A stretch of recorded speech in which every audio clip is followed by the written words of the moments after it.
Welcome back to another installment of I Hate You. That's right, you in particular. We're gonna look at more hot takes. How many have we gone through so far? A lot. How many do we have left to go through? A lot. Now I will tell you, at this state in the game, that, if I see, I'm gonna be a little more picky than I already was.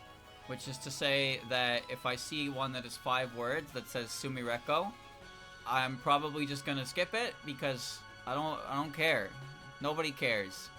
Every time I talk about Sumireko now, chat just spams glorp chip. They're like, yep, Sumireko, gotcha. Like, nobody cares. Nobody cares anymore, alright? Nobody gives a shit. Fuck you. Alright, but we're gonna start. Alright, we're back. Ready, boys? Here we go. Begin. I like Junko's stage 6 spell cards. They tie well into her gimmick of purity by keeping them simple but challenging, and I personally find that very creative and unique. And as someone who enjoys creativity and imagination, it's something I approve of. Her extra spell cards aren't as fun as in stage 6, unfortunately.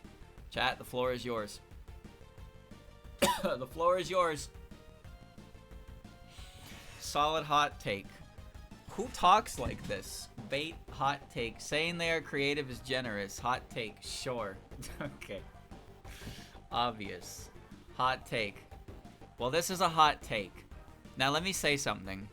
I think that Junko, much like Mystia, suffers from her design. I think that her design philosophy for her spell cards is boring because they're so simple, but they're also really obnoxious, so they're not very fun. But I do agree that her extra stage spell cards are ass. Her extra stage spell card is spin around her for up to 40 seconds, depending on your chosen shot type, and micro between big gaps that you get hit and you feel like you wasted 13 minutes of your life getting to that point. Now, there's one thing I'll say here about this, and this is the funny part about this. I like this. And as someone who enjoys creativity and imagination, it's something I approve of. I like that because that implies that other people don't enjoy creativity and imagination. There are some people out there who just don't enjoy anything. You know, if you're one of those people who don't enjoy anything at all, like, thank you for specifying that you are an enjoyer of creativity and imagination. Thank you.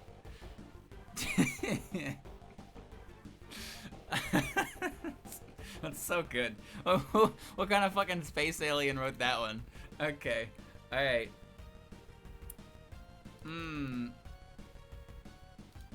Oh. Bow, bow, bow, bow, bow, bow. I am a strong idea.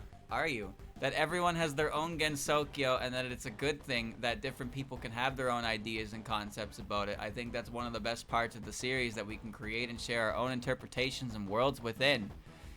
Chat, if you would. If you would.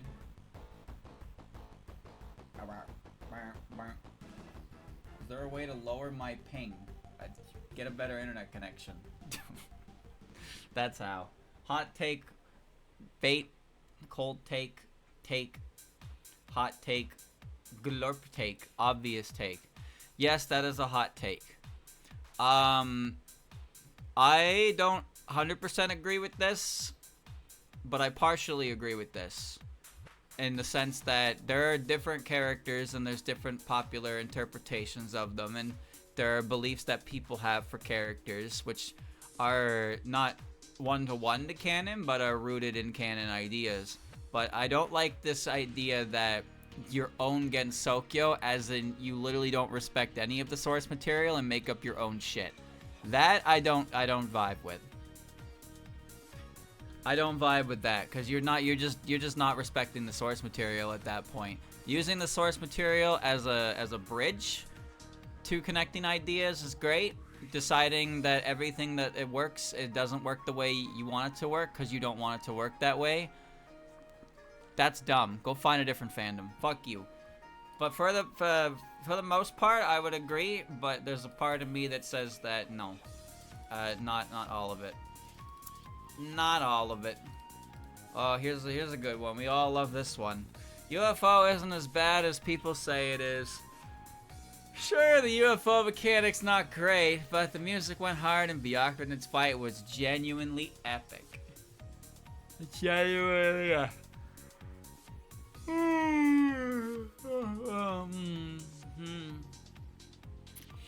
Take streamer bait. What? Streamer bait. Hot take. Myoren take. Chat, that's bait. That's bait. So does that mean that this person thinks that UFO is bad, and that Byakuran's music is bad, and her fight sucks, and the music isn't that good? I'm not sure how to take this. I don't know how to take this at all. All right. Next. Did I pause the video? No, I didn't. I don't like the spirit mechanic from 10 Desires. It feels more risk than reward. It makes resources like lives and bombs harder to get. Ow, wow, wow. Ow, wow, wow, wow, wow, wow, wow. Ow, wow, wow, wow. A take. TD sucks. Ice cold. Streamer take. I mean, yeah. I like how you guys see that someone says, I don't like 10 Desires, and you can only fathom that the only reason anybody would think that is because I don't like 10 Desires. That's insane to me. That's fucking insane to me. You really believe that my existence is the reason why people don't like this dog-ass game? Yeah? You think it's my fault? No. It's the dog-ass game's fault. Anyway, this is hot take. And they're 100% right. The spirit mechanic, which is actually the trance mechanic, sucks. It actually sucks a lot. Why are we not playing the game here, Yomu?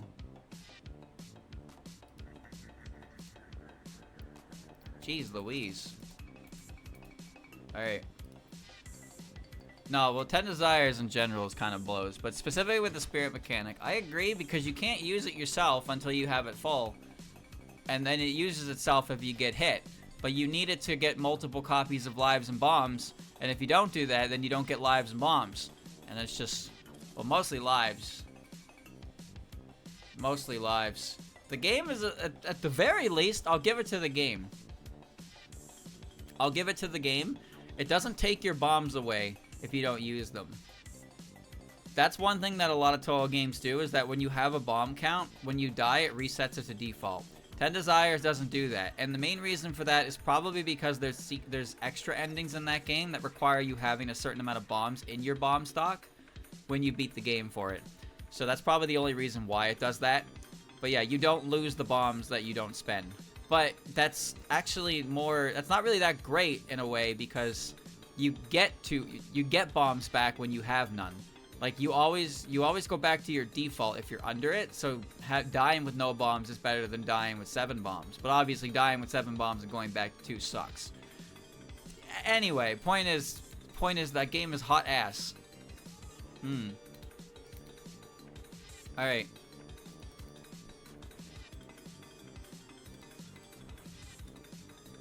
Bang. It was better when continuing didn't give you max power. Now it entices you to say fuck it and give up when you're in a tough spot and resource-wise. Chat, I have a question for people that actually play Touhou games. What game doesn't give you max power on continue?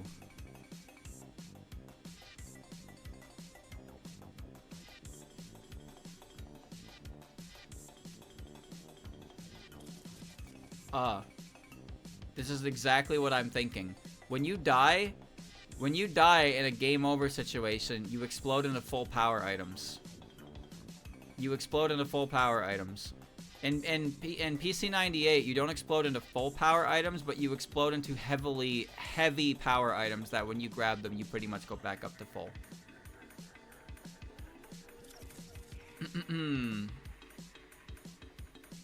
Hot take. It is a hot take, but I don't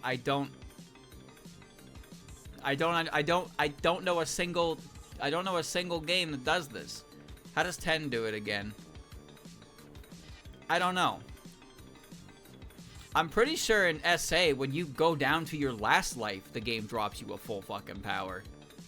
But when you use a continue, not counting Mountain of Fate, 10 Desires, and SA, of course, because their continue system's different. But yeah, in SA specifically, when you go down to your last life, you do get a full power item. Fairy Wars? I don't know, actually. I don't know. Okay, somebody who plays these games, get back to me on this. Because if there's actually a Touhou game that does this, let me know. I can't think of a single one. Outside of the ones that don't have the continue system where you get back right into the game. Because I feel like what this is saying, it entices you to say fuck it and give up when you're in a tough spot and resource-wise. But, like... But the comment itself is saying it was better when continuing didn't. Now, obviously, there's other shmups that aren't Touhou, but like we're talking about Touhou here. This is a Touhou stream. We're talking about Touhou, my guy.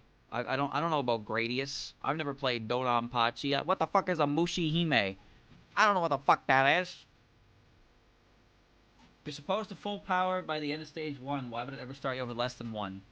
I don't know. Also, you only full power at the end of stage 1 in, like, every game that isn't PC98 plus EoSD. You pretty much full power in every game after that. Not directly full power, but you always get full power by stage 2, at minimum. Always get full power by stage 2. So it's really weird that, like, the idea that this person is upset that when you explode and you continue the game, you're not thrown back into the thick of it with 0 power.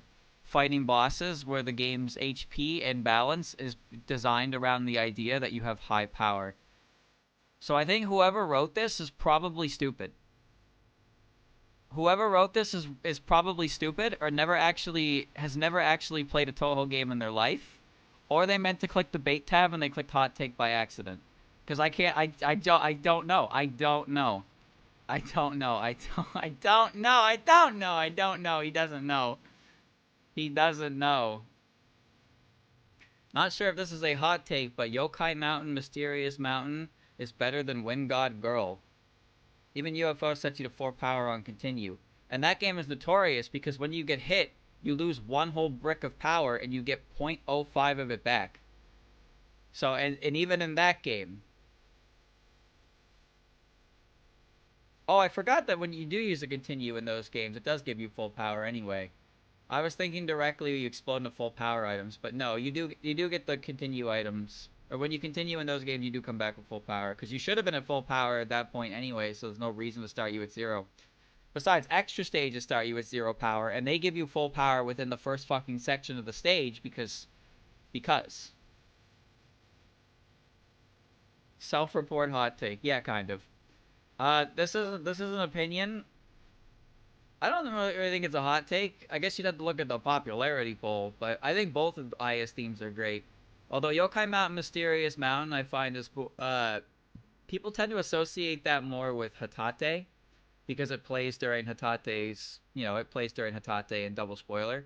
But it is Aya's theme because it's Aya's boss theme in Mountain of Faith. But Aya has Wind God Girl and Wind God Girl short version, which is the version that came in POFE, where Wind God Girl was part of the Bunkacho. They're both good songs, though. They are both good songs.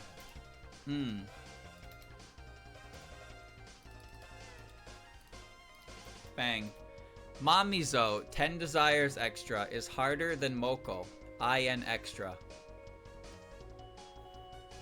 Based on what? Cold take. IDK. I don't remember. I beat them. I'm not playing 10 Desires to know this. True! So true. So true. A take. So, Chad, this is a hot take, but I don't remember the specifics to these fights. My issue with Mamizo was that her Danmaku is weird looking. So, that was that issue. I wish there was an explanation as to what made Mamizo harder than Moko. Is it the resources? It's probably because you have to play 10 Desires versus playing Imperishable Night. So I'll give it to the commenter here. If we're talking strictly on the games that they're a part of, then yes, it is much harder to fight Mamizo than Moko, because one requires you to boot up one of the best Touhou games ever made, and the other one requires you to boot up 10 Desires. So it's harder to look at her. That's true as well. Mamizo is significantly harder to look at. Very true. Oh, whoops. Ah! Alright.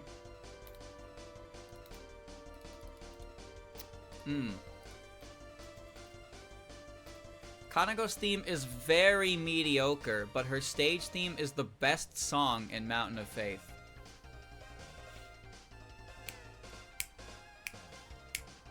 When did 10 Desires come a dead horse? About 3 months after it released, I'd assume. No ears take. This guy has no ears. That's bait, baby. Bait, half true? What do you mean half true? What part's half true? That Kanako's theme is bad, or that her stage theme is the best song in the game? You can't just say half true and not explain. There's a big fucking half there, bro. Anyway, that's a hot take. So, allow me to weigh in my professional opinion. I don't remember what Kanako's stage theme sounds like past the first note.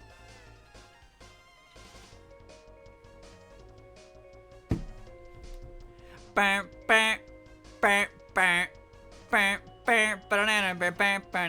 you go. That's all I got. That's the whole theme.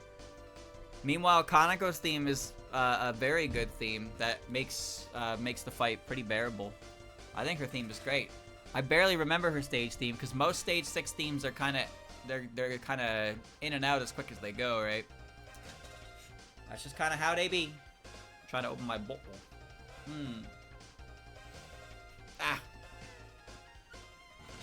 No, the best theme in Mountain of Faith is probably, in my personal opinion, my top 3 themes from Mountain of Faith. Probably Waterfall. Faith is for the transient people, and then Yokai Mountain, Mysterious Mountain. Those are my 3 favorite themes from Mountain of Faith. Although, honestly, Faith for the transient people might be my actual favorite, because I really like that song when it's remixed. It's pretty good.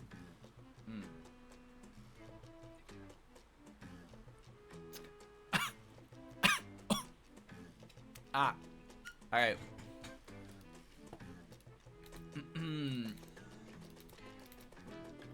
Oh, I have to sneeze now.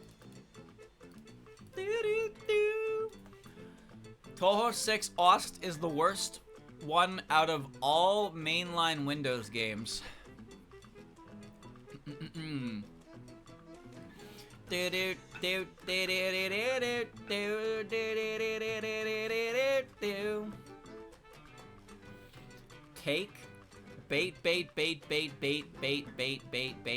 bait. Awful bait. I mean, there's no way. Chat, this is marked as a hot take. Zoomer take if so. Not even. You know that EoSD is popular with the new generation, right? This is old man yells at cloud. This is what this is. You can't blame the young people for not liking the old stuff when the old stuff is still popular with the young people. It's the fucking old people who complain about the old stuff in this fucking series, that's for sure. Me when popular thing. It's one thing to say that Touhou 6 is your least favorite OST. To say that Touhou 6 OST is the worst one out of all mainline Windows games, that is just factually fucking wrong. That is just fucking wrong. Huh? Hello? You have 2 of the most iconic themes in all of Touhou originate from that fucking game. Just so you know. Number 1 is Bad Apple. Number 2 is Flandre. Number 3 is Chirno. That's all.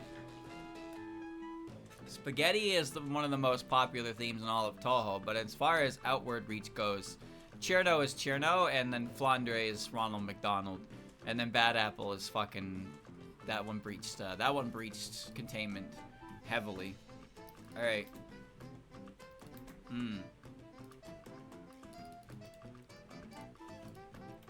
Bam. More bosses should have a final spell theme like Yuyuko. I don't think Spet is actually popular outside polls.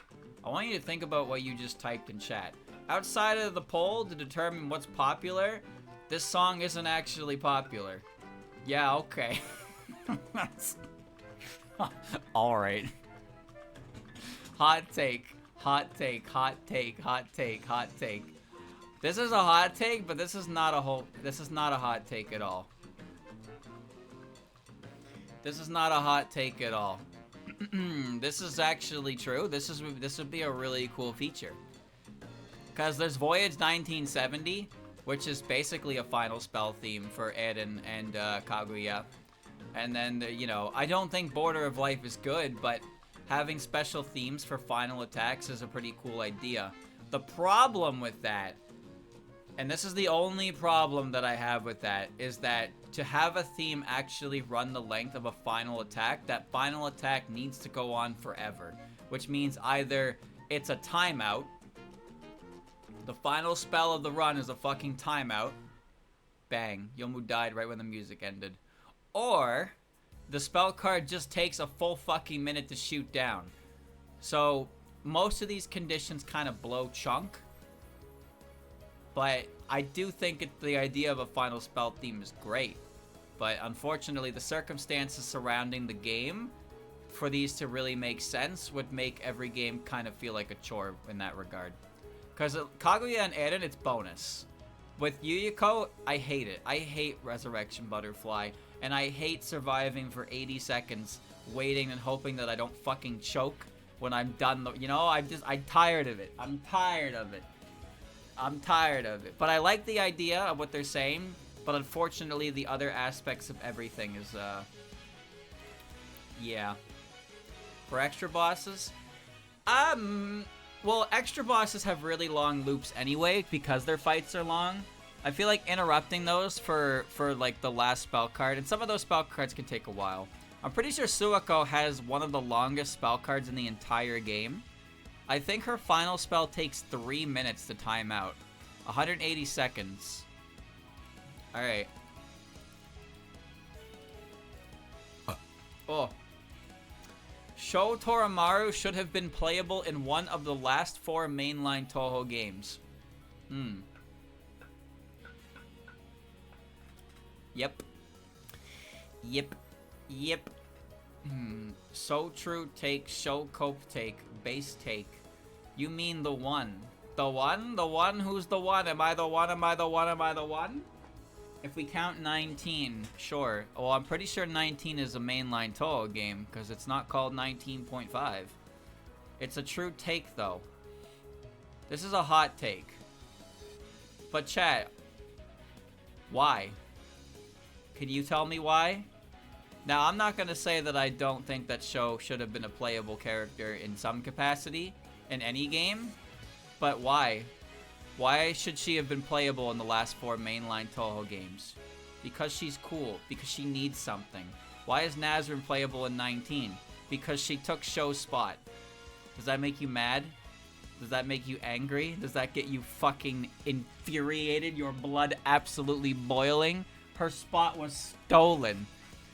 You know the story of the Chinese zodiac? Except that's for a cat and a mouse and a rat, not a mouse and a tiger. But there you go. Also, Myoden Temple rep, Nazrin, Murasa, Ichiden. They've all been in a game. Granted, one of those was a spin-off game, mind you, but Ichiden's actually, they're all spin-off games, except for Nazrin, actually. Ichiden's in the fighting games, and Murasa's in 17.5, and Nazrin's in 19. And Byakuren herself is also in those games. Nue's nowhere to be seen. Mamizo's everywhere to be seen. She's basically a fucking exhibitionist with how often she shows up in your face. Fucking piece of shit. Okay, but like, how about an important Myoden rep? Byakurin is important, isn't she? Why is Nazarin not important? Do you hate Nazarin? Is that what you're saying? Are you saying Nazarin doesn't deserve? Like a big time rep. What's wrong with Nazarin, bro? What are you gonna get Nazarin? You think Nazarin ain't big time? She's a big mouse. Big mouse, a lot of heart, a lot of gusto. Nazarin is a little mouse girly. Someone record that chat member and present his comment to Nazarin.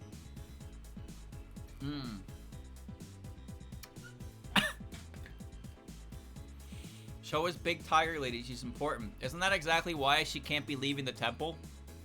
Because without Sho, the Myoden Temple's business would be basically non-existent. So Sho is basically a glorified object of worship because of what she represents. So she's never allowed to leave the temple, which is really lame because he made a really fucking cool design and he's like, I'm gonna stick her inside so nobody can see her. Great. Unless she's the protagonist of LOL K, Raisin is completely one-dimensional, and her only redeeming quality is cute bunny girl. Sakuya then, she can just leave the SDM, you know. Sakuya only left the SDM without permission when her knife was affected by Touhou 14's incident. Otherwise, she was told to go investigate due to Patchy or Remilia.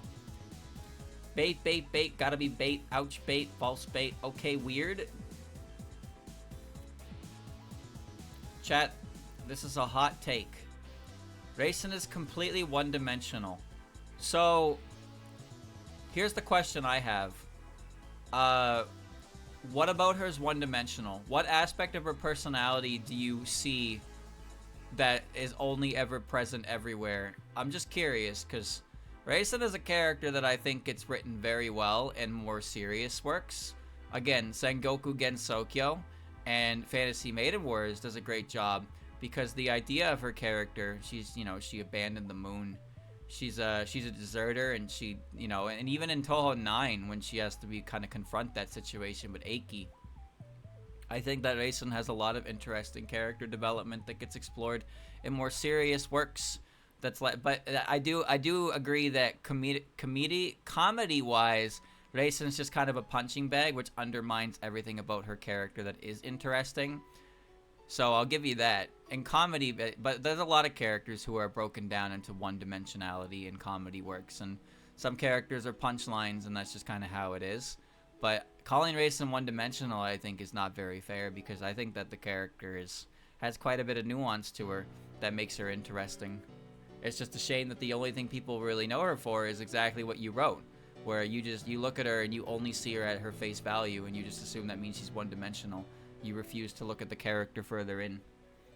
Because you probably read Inaba of the Moon or Inaba of the Earth and were like, well, I've seen enough. And then you decided that Raisin is only ever bully. And that's it. Shibuni. Alright.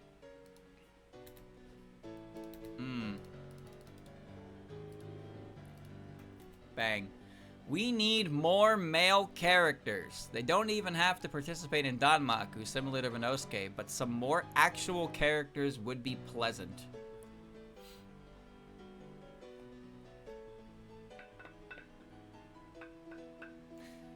Fate fan take. No, we don't. More of this bait tailor-made for streamer. Who, me? Useless take. There's a bunch of them in the human village. Hot take. Fake fan. No take. Hot take. Chat, this is a hot take. And I can... Allow me to explain my thoughts on this take. Ready? No.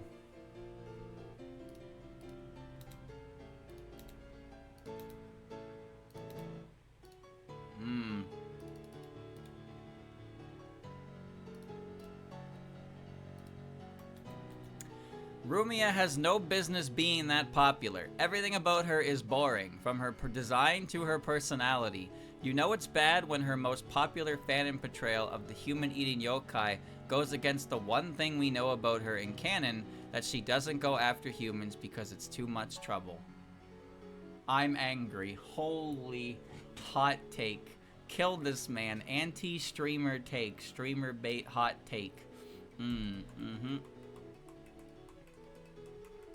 Yup. Yo, this might be specifically bait for this stream audience. Real take for sure. This is a hot take. This is a hot take indeed. Now, Rumia has no business being that popular. Fair. She probably doesn't. Why is she as popular as she is? I don't know. Everything about her is boring. That's where you lose me. That's where you lose me. Calling Rumia boring is short-sighted. Completely short-sighted. Just because she doesn't have an omake the size of my will doesn't mean she's boring. In fact, that omake included 5 words that created the basis of her most popular fan theory, which created an entire character archetype, which spawned a very emotional and impactful piece of media in Touhou content, and created a meme known as EX Rumia. Wow, wow, wow, wow, wow, wow, wow, wow.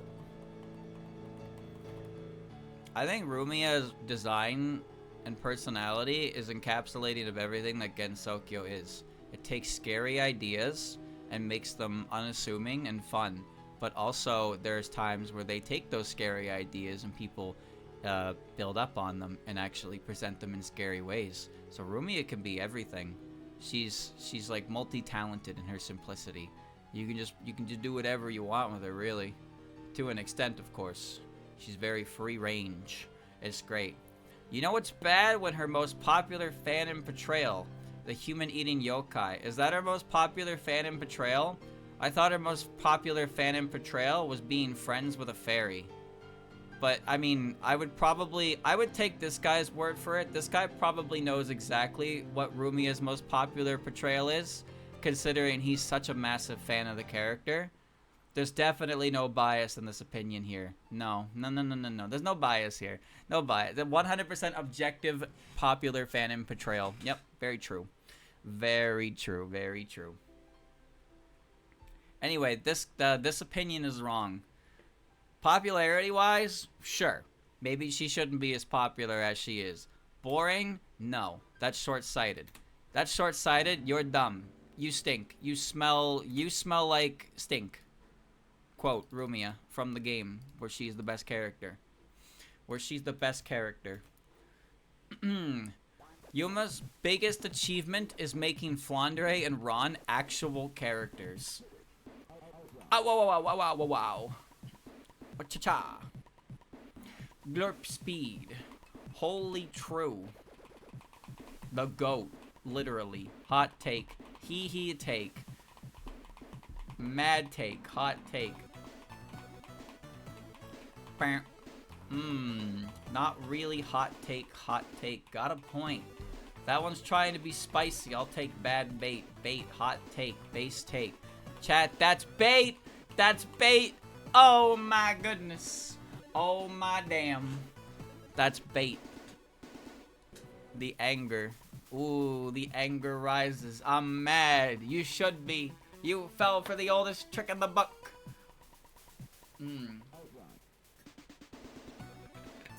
Yuma's a great character, though. I really like Yuma. I think Yuma's great. Yuma did not have any impact on Flandre as a character, but I actually do agree with this bait that Yuma's interaction with Ron gave Ron so much more individuality as a character than what she was always before. Ron, for the longest time, was basically just follow Yukari's lead, dote on Chen. But Yuma's existence gave Ron an actual character outside of that, to have her be able to be explored outside of the Yakumo family, the Ron of prior to the Yakumo family, which is kind of crazy. So this is bait, but there is a nugget of truth about Ron. But it's not that they gave Ron an actual character, it's that they expanded on a part of Ron that is very interesting. Flandre, not really, although very early on in 17.5, Yuma Flan was a pairing that was going around because of their interaction in the game, but that kind of fell off because Flandre is Flandre, and Yuma ended up with more pairings with Ron, honestly, after 19. But yeah, Yuma and Flan was a bit of a short-lived one. Any character that interacts with anyone, I suppose. Alright. Alright. Chen should be a playable character in a non-versus game. Why? Chen take. Ron take. Ooh, ah, ee. Ooh, ah, ee. Ooh, ah, ee. Great. Anyway, this is a hot take, but, like, it's not really a hot take. This is more like an opinion that's not elaborated on, so I have no comment. Like, this is just somebody who likes Chen and thinks that Chen should be in a game because they like Chen. They're not actually thinking about any reason why Chen would be in the game in any capacity. They just want Chen in the game because they like Chen. So, yeah. There you go. Ooh, ah, ee. People only care about Shinky because of the idea of hot mommy.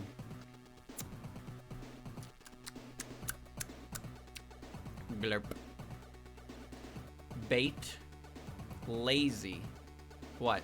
You're typing? Or the bait? Bait. Wrong. Bad bait. Has to be bait. That's bait. Dumb take. That's bait. Bait. That's bait. Yeah, that's bait. Nobody fell for that. Everybody knows that Shinky's character is... Wait. Everybody knows that Shinky's character is so great, and because it's not a real character at all. It's not a real character at all. But I like Shinky. I think Shinky's great. I could explain it, but pretty much every opinion I have of Shinky is 100% my own beliefs. So it has nothing to do with anything. But I think Shinky is very cool. I thought 100th Black Market was pretty good. Bang. Ah, ooh. Omega bait. Bait. Hot take. Bait. Everyone knows she's beloved because of the Cheetos. Nobody likes Cheeto bullets. I like her 6 wings and her stupid ahugi. Good OST and yeah. What do you mean, yeah? I played it, didn't think it was awful. Did you play it or beat it? That's the important distinction. If you played it for 10 minutes, you probably think it was a cool idea. If you actually tried to beat the game, you'd realize that the game was a massive piece of fucking shit. Anyway, this is a hot take. This game is a massive piece of fucking shit. Streamer, you can't just say that. Well, I can, and I did. You know why? I can tell you why this game is shit. Because it tries to do a formula, and it doesn't execute it well at all. What's the problem with this, streamer? Let me explain. So the game has a bunch of stages you go to. Marissa starts with like 2 lives at minimum. And you do waves, alright? You get a wave, and you do it, and you get money, and you spend money to buy cards. And then the cards show up. But the only way to get cards is to pick your starting cards, or to get them to appear in the shop. And you get cards by getting a boss. But bosses are also randomly chosen, and you won't know what boss you get until you get to the end. However, there's a boss you can fight later that if you get her randomly and beat her, you unlock her card, which guarantees the boss you want. You can pick your boss, but that requires picking one of your starting cards specifically for that. That's cool, right? So, over 70% of the cards suck, and because there's no way to get the cards outside of the end of rounds, you're never gonna pick a shitty card until you've established your fucking, like, strategy, which is gonna be the same 5 cards, and you're gonna hope for the best. And by hope for the best, I mean you're gonna hope for you didn't get a wave with a stupid pattern, because there's different rankings to the patterns that you get from easy to overdrive, and some patterns produce, like, 0 money, so you get no fucking money for surviving the wave, so you don't get to buy a card anyway. Or you get a wave that's, like, really easy, and you get a bunch of money, and that's great. But sometimes you get a really shitty pattern that produces no money, and then you just die, and it's all random. It's just random which one you get, and it's dumb. And then you fight a boss, and the boss sometimes randomly has properties that just ignore your cards. That's really cool. I got Raiko's Drum. What does Raiko's Drum do? Raiko's Drum clears bullets. That's great. Except it doesn't clear all bullets. Well, how do you know what bullets it doesn't clear? Well, you try the item, and if it doesn't clear the bullet, well, I guess you're just fucking dead then, because the bullets are coming towards you, and you can't get out, because they're immune to that effect. Why? Because they are. It wouldn't be difficult if it wasn't. Why does the game not tell me that they can't be used on these certain types of bullets, huh?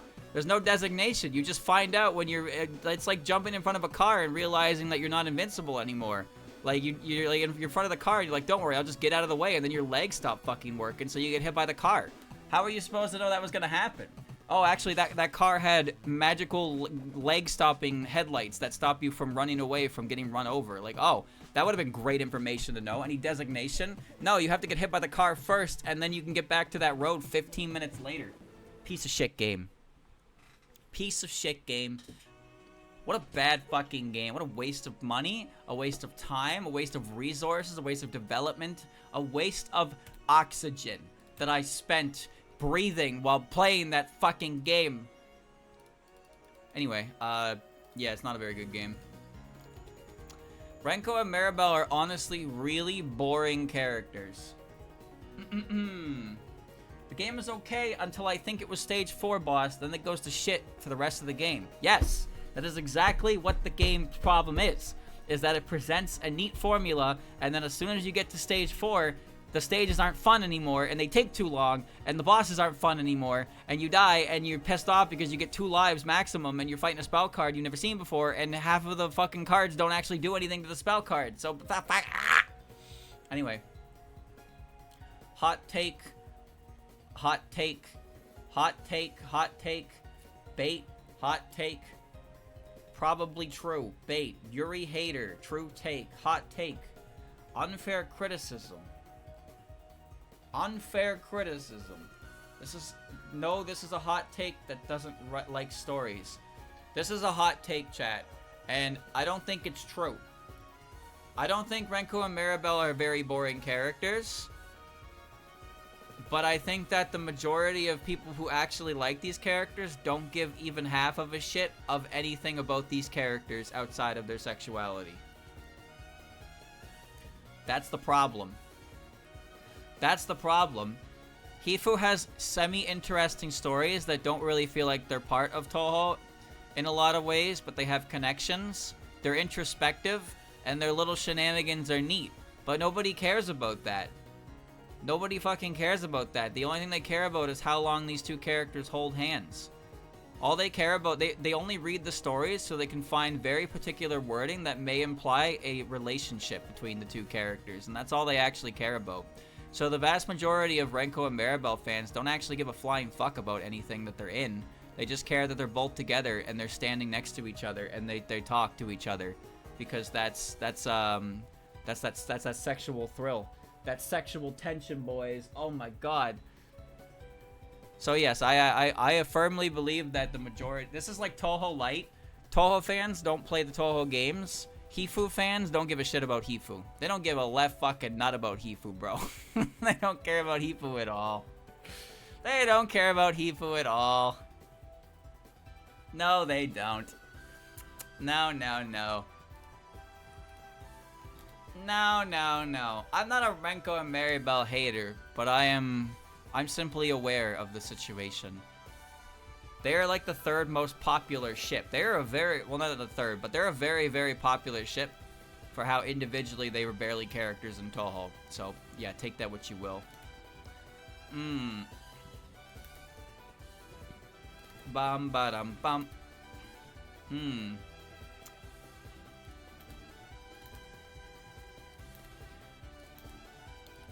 I like how I can just delete.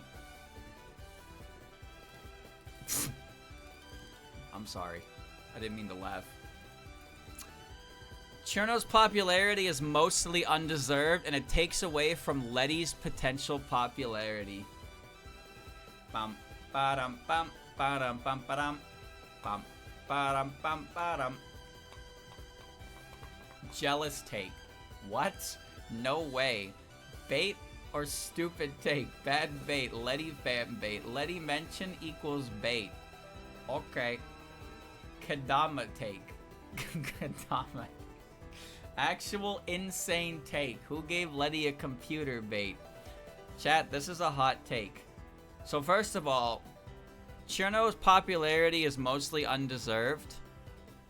Based on what? The fact that you don't like jokes? Second, it takes away from Letty's potential popularity. Why the fuck does Chirno's popularity detract from Letty in any capacity? What? That is Omega Cope, bro. Like, oh, Letty would be so much popular if Chirno didn't exist. Why? Because both of them have relation to winter? Because one uses ice and the other one is what? Huh? What are you smoking? What are you smoking? Letty's a PCB character who's very low on the popularity polls. She's not very popular. Do you think if Chirno didn't exist, Letty would be more popular? Motherfucker, half of Letty's popularity comes from her interacting with Chirno. Without Chirno, Letty would have less to do. There would be nothing for Letty to do. She would have no connection with any other character in the series. Chirno is the only thing that brings Letty into the overall Gensokyo world for character connection. If you took Chirno away, Letty wouldn't do anything anymore. She would be nothing. She's not an independent character who's known for their strength, so she's not just gonna be like, you know, she's not going to stand out on her own and have relations with others. She pretty much only exists in winter, and then she fucks off. Without Chirno to actually be there to do something with her, Letty doesn't exist. Letty does not exist. Without Chirno as the link that turns Letty into the angry mom, the tired mom, the mom who needs coffee. She's the babysitter of the group because of Chirno. Chirno always gets her roped into shit. That's the connection. Without Chirno, Letty has nothing. Letty does nothing. You don't even understand. You don't understand your own character. You're so stupid. Whoever wrote this deserves bedbugs. All right? Whoever wrote this hot take deserves bedbugs because they're very mad. They're very mad that Letty isn't popular, and they're blaming the only thing that has given Letty any real popularity at all over the years of Touhou. You damn fool. All right. Zung creating new characters, I feel like should slow down a little. Holy glop. And I think there should be a fighting game or something that expands more on maybe the newer characters. Basically, I advocate for more spin-off games to hold off a main release or something, if that makes sense, because there would be less characters introduced, and we can know more traits of previous characters. I can't read. I can't read.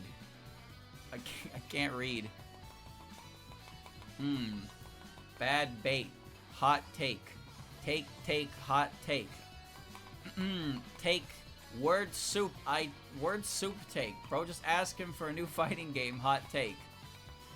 Chat, this is a hot take. But this guy's right. This guy's actually 100% right. You know why? Not because there needs to be more spin-off games or anything, but more pieces of media that explore newer characters before making new characters. Remember how it went with early Touhou? Remember EoSD? Of course you do. Everybody knows EoSD. But EoSD came out with its roster of characters, and then in Touhou 7, 7.5, 8, 9, like this whole subset of years of Touhou had these recurring characters get more and more official stuff to them as it, you know. But now we're in a kind of an era where so many characters are one-offs that get thrown at the wall. They get thrown at the wall and then they don't really show up again, or they show up and the character isn't really explored or established. They're just thrown at the wall and I'm told I have to fucking like them. And it's just like, you haven't done anything to make me like them. You're just telling me I have to like them. That's kind of the difference. That's the difference I find. Old Touhou gave a lot of chances for characters to keep appearing, and new characters would appear in later games, and you would get more from them. But with newer stuff, it's like you get a bunch of characters, some of them never show up again, and the ones that do, it's just like it just feels like I'm being told that I have to like this character because I have to like this character. But that's not how the older games felt to me.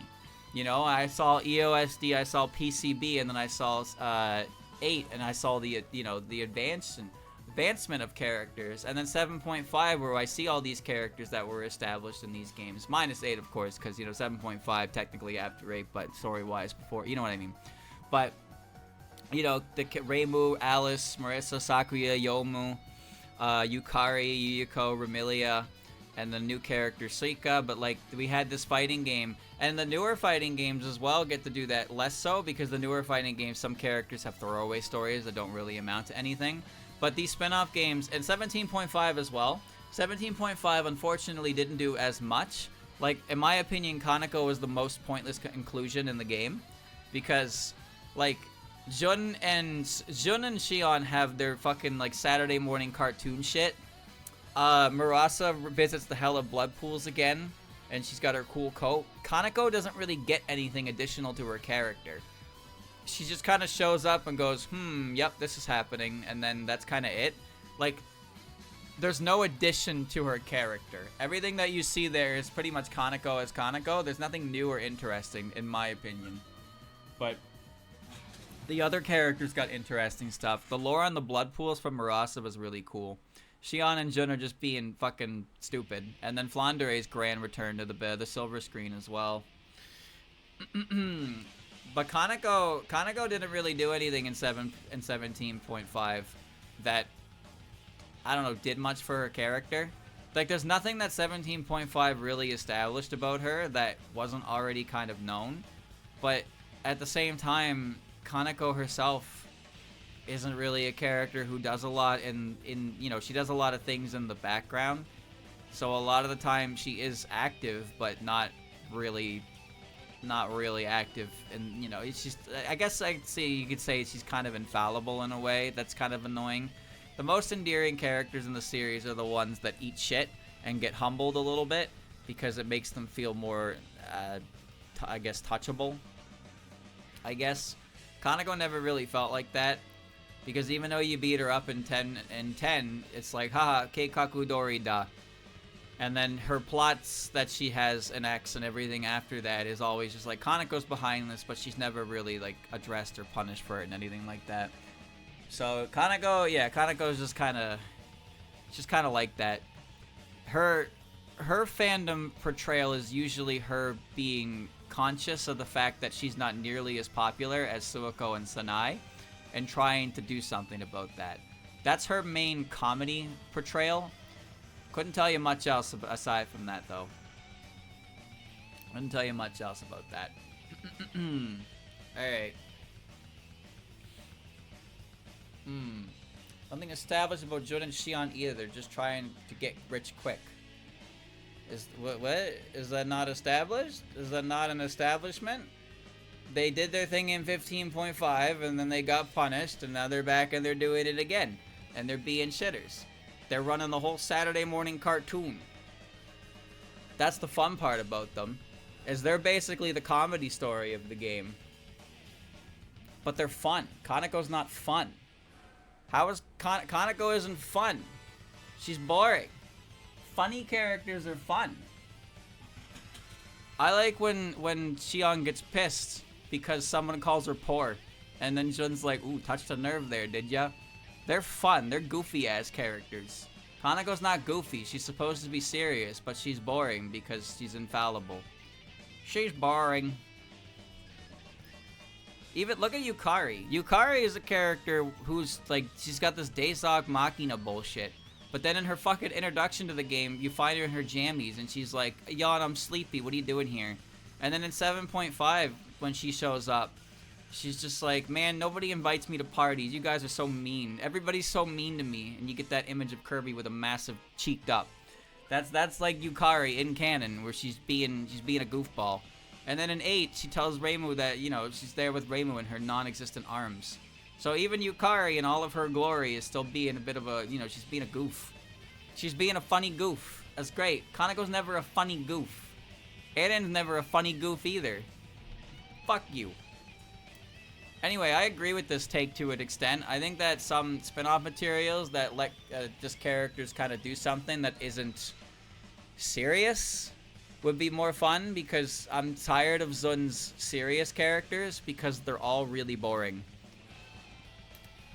Zun's more serious characters are boring and are usually brought down to reality by fan works. But New Age Zun boss characters are boring because they're basically infallible.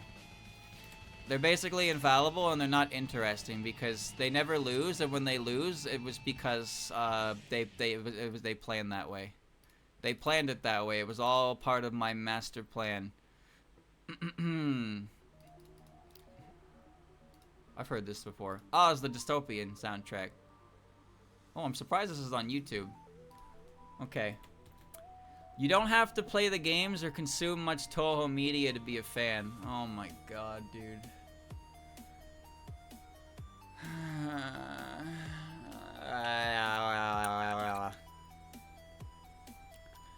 Ow, ow, ow,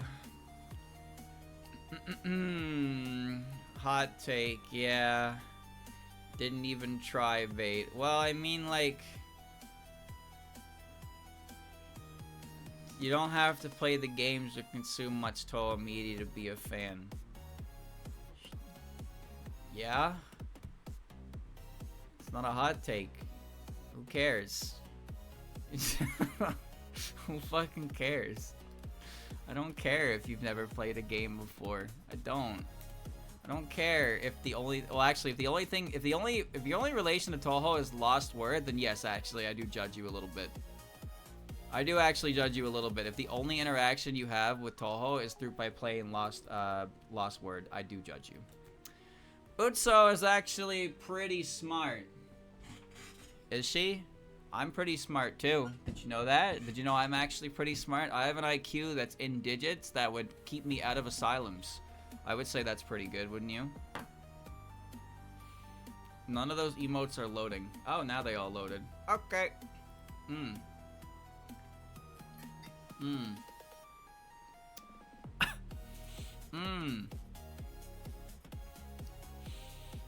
If you don't read the omakes and study the wiki, you're not a fan.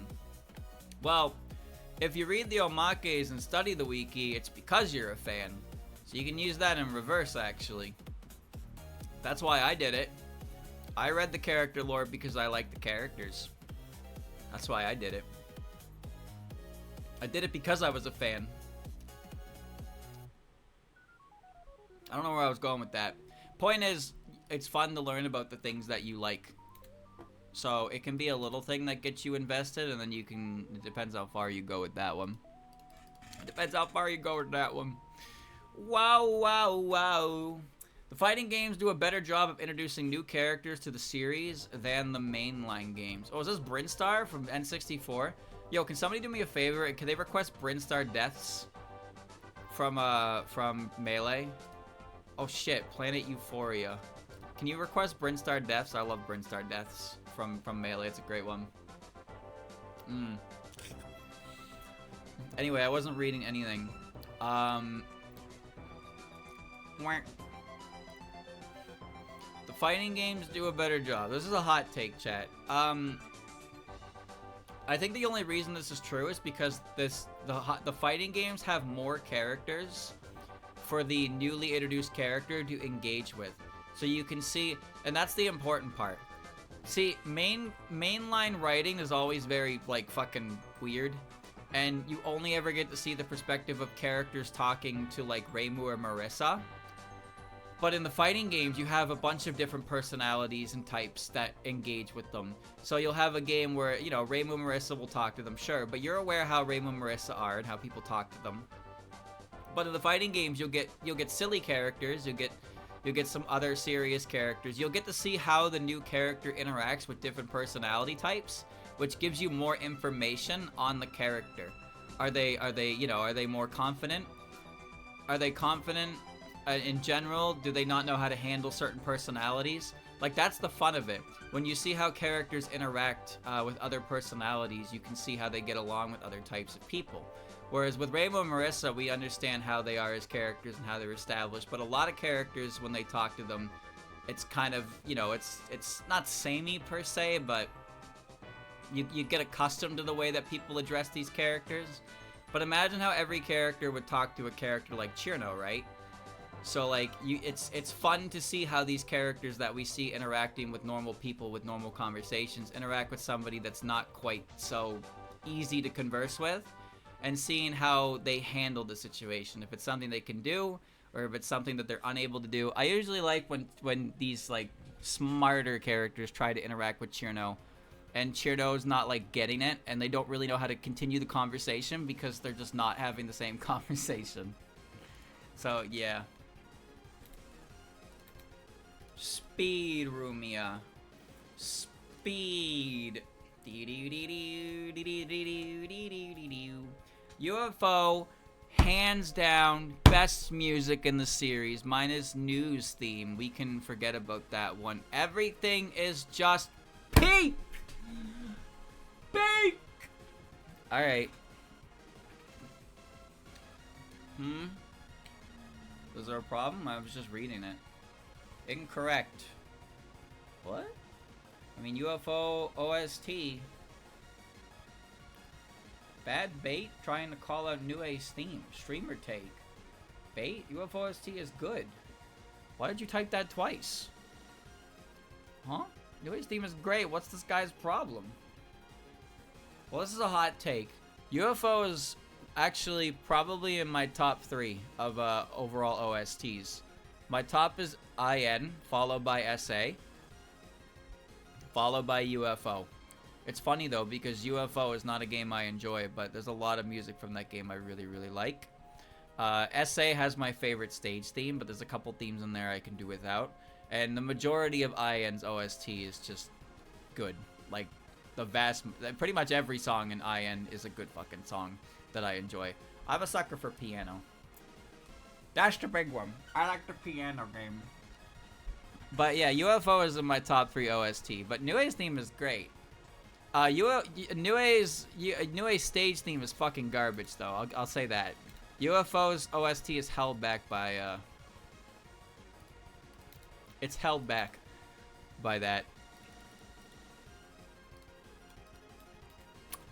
PCB's music isn't as great as people make it out to be. I'm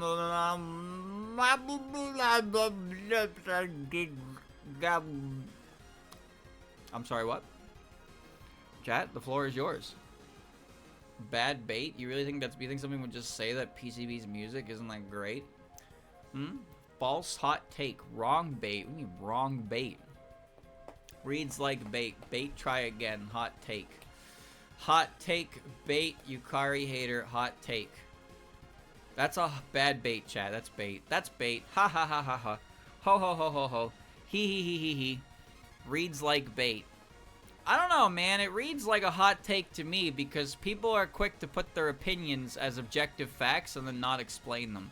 I don't know if you've noticed in the past, like, 300 of these that I've done, but some people are really quick to present their opinions as fact without explaining those opinions and just, you know, just kind of leaving it at that. I think this, therefore it is. I know I think, therefore I am. Yes, you think, therefore you are stupid. You're dumb. Please explain. Allow me to explain something, chat. If at any point in your opinion you are calling something overrated or underrated, your opinion has lost at least 20% of its credibility and at least 50% of the audience's attention. Because as soon as you use those words, you've already exposed yourself. And then now nobody actually cares because they know you're not interested in a conversation. You just want to argue with the moon. The moon? The TV.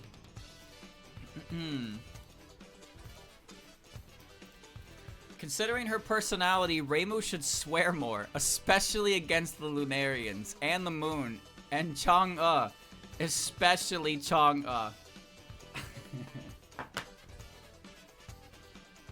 Wait, this is so true.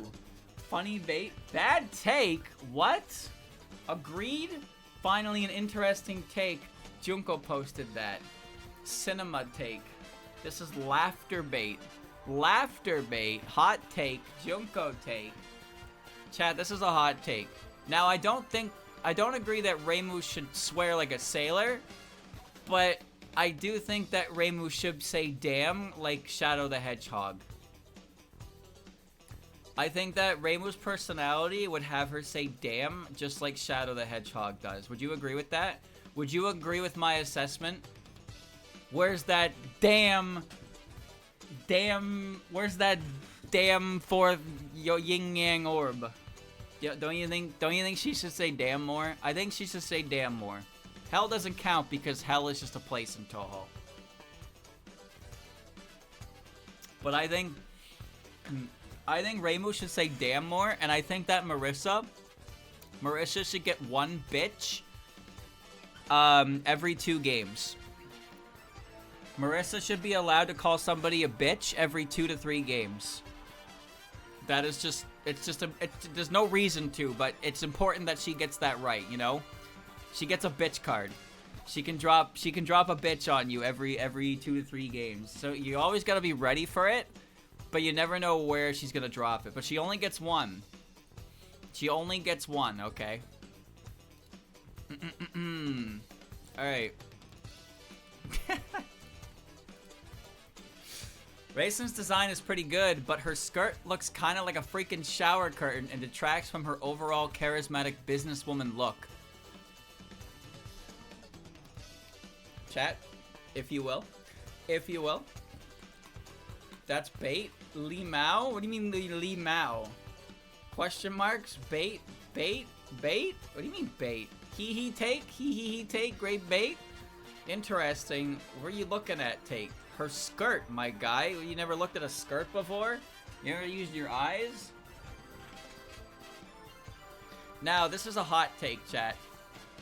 So what's funny about this is actually a similar opinion that I have with Sakuya, where I think that Sakuya's entire cool aesthetic is ruined by her clothes. So this person thinks that Raisin's design is not necessarily ruined, but her skirt looks very silly. I think it's because of the I don't know exactly what about it looks like a shower curtain to this guy, but I wouldn't call Raisin a businesswoman. She's wearing a blazer. She's more of a, you know, she's not really a businesswoman, but I guess the professional is what they meant to say. She's meant to look like a professional, but her skirt makes her look kind of like a silly bean. But I don't know. I don't really agree with this take regarding Raisin, but I do find it funny that I'm not the only one who has a take involving a character's design, feeling like it's ruining what they're supposed to be putting forward. Alright. Oh, whoops.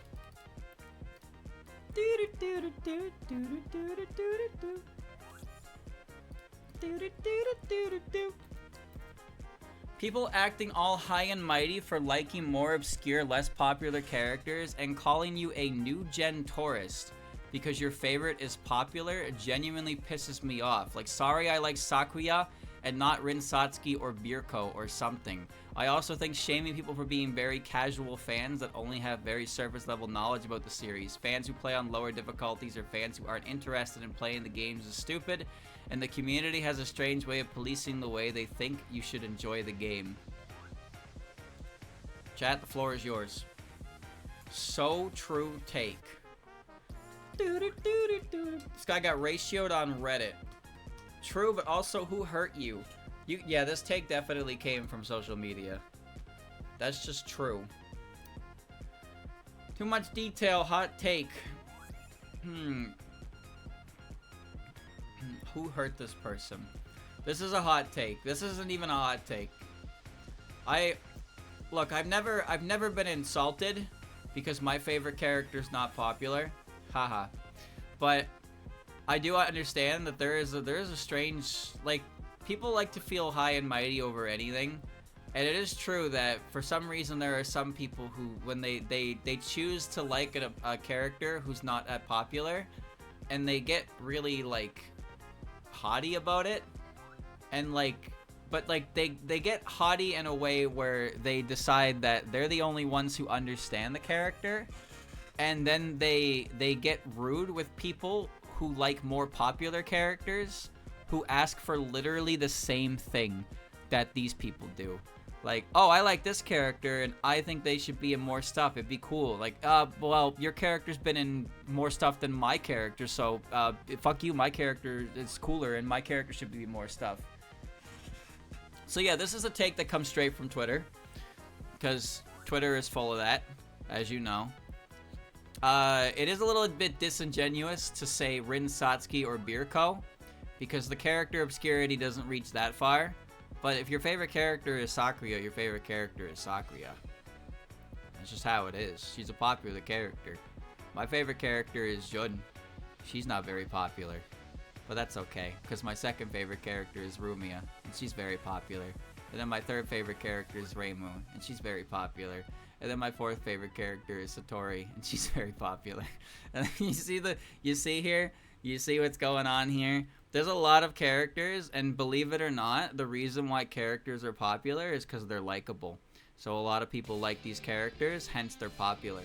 So when you look at a popular character, it's pretty safe to assume they're popular because people like them, and people like them. People don't like them because they're popular because people like them.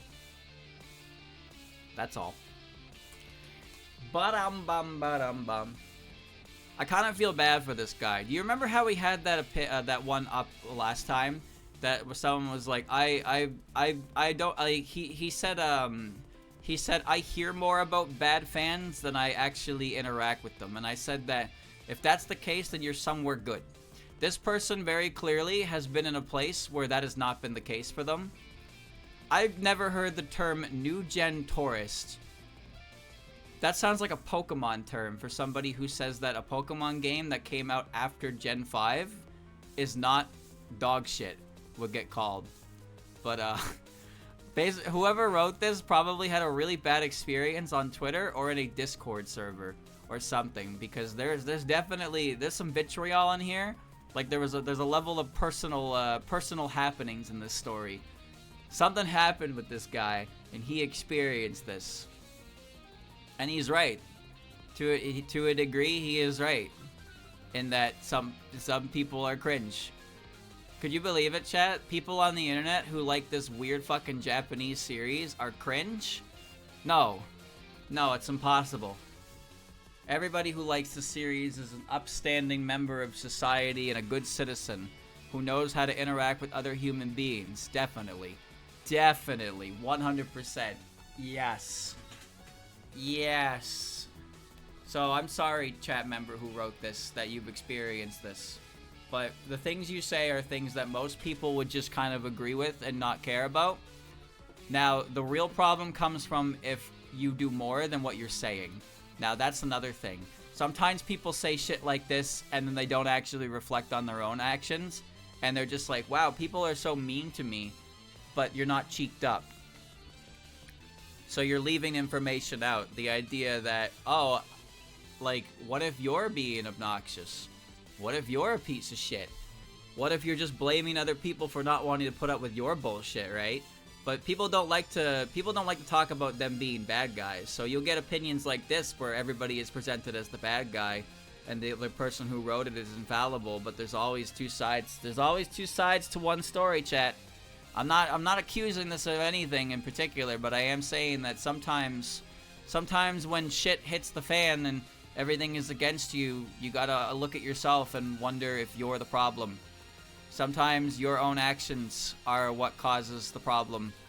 Not that everybody else is wrong. You know that Skinner meme where, am I out of touch? No, it's the children that are wrong. Sometimes you do have to look at yourself, but sometimes looking at yourself and reflecting on yourself is scary, and it's easier to ignore your flaws and blame everybody else. I think the franchise is currently at its golden era, even game-wise. Hina. Oh, I'm green now. Okay. Anyway, bait, hot take, cope, new gen take. New gen take. Well, there's that term again. Bait, hot take, wrong. After 20, base take. Clearly a new fan, hot take. What are we constituting golden era, hot take? This is a hot take, chat. The franchise is currently at its golden era, even gameplay-wise. Okay, so this is definitely an opinion of somebody who got into Touhou yesterday. Because even for me, who was not present, I didn't get into Touhou until 2017. That was 8 years ago, chat. I got into Touhou 8 years ago. Touhou has been around since 1996. Technically 1995. if you want to split hairs, but 2002 if you don't like PC 98. But either way, Touhou's been around for a long time. And through the course of experiencing Touhou, I've learned that there is a very large amount of very high-profile, quote-unquote, high-profile within Touhou itself, fan games that were created within the years 2007 to 2010. Like, this era of Touhou, where Mountain of Faith, SA, and UFO were the newer games, was when when Touhou had its massive internet boom and attention, and when it really spread across the world, and that was why 2009 was considered the golden age of Touhou, because, well, there was just so much content. There was a good amount of character variety with 6 games, and there was a ton of content creators, game makers, and there was some really high quality stuff being made. So somebody calling this the golden era of Touhou game-wise is just not correct. It's just not correct, because the golden era of Touhou has happened, and I don't think anything is ever compared to it. Now, granted, this is an opinion of an English speaker, and as we know, English speakers have a different perspective on things than other people. The way things are in Touhou and Japan are a lot different for overseas, but Touhou is definitely not as popular in the West as it used to be. That much is for certain. Touhou is doing just fine in Japan. In fact, it's doing better than ever in Japan. However, if you're calling that the golden era relative only to Japan, well, then you're a fucking weeb. You're a fucking weeb. And don't tell me even game-wise. You know what the latest games to come out were? Touhou 18 sucks. Nah, actually, it's fine. Touhou 18.5, the worst game ever made. Touhou 19. Touhou 20. These are the golden era games. These are the golden era games, really? These ones. Ooh.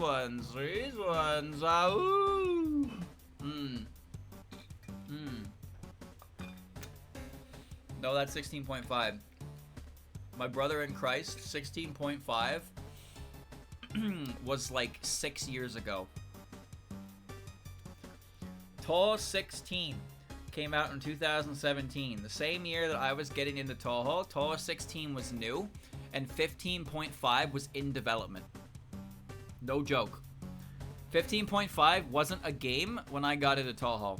It came out, I believe, December of that year. But that was the latest Touhou news for me. Was 16 was the newest game, and 15.5 was still in development. So yeah, this guy's wrong. It's great that he's enjoying Touhou, though. If you can find that level of enjoyment in Touhou right now that you would consider it a golden age, that's fantastic. But I believe they call it the honeymoon phase, where you're probably getting into the series and you're really enjoying getting into the series. And that's great, because that level of enjoyment is hard to come by when you really get engrossed in something new and you want to learn about it, and it's all new and it's fun and it's enjoyable and you're happy and life is good. That's how she goes. Speaking of happiness and fun and love and not angry, here's our next opinion. Hold on, I'm trying to fucking... There we go. Embodiment of Scarlet Devil and Perfect Cherry Blossom are overrated. Head Desires is one of the best games in the series and deserves more recognition. Unconnected Marketeers is the only good modern Touhou game. Bruh. Sleep Take. Engineered Bad Bait. Ha ha ha. Overrated. I sleep. Bait. This teak is weird. Teak. Mid take. Streamer bait. Chat. This is a hot take. This is marked as a hot take. Whoever sent this believes this. No, someone believes this.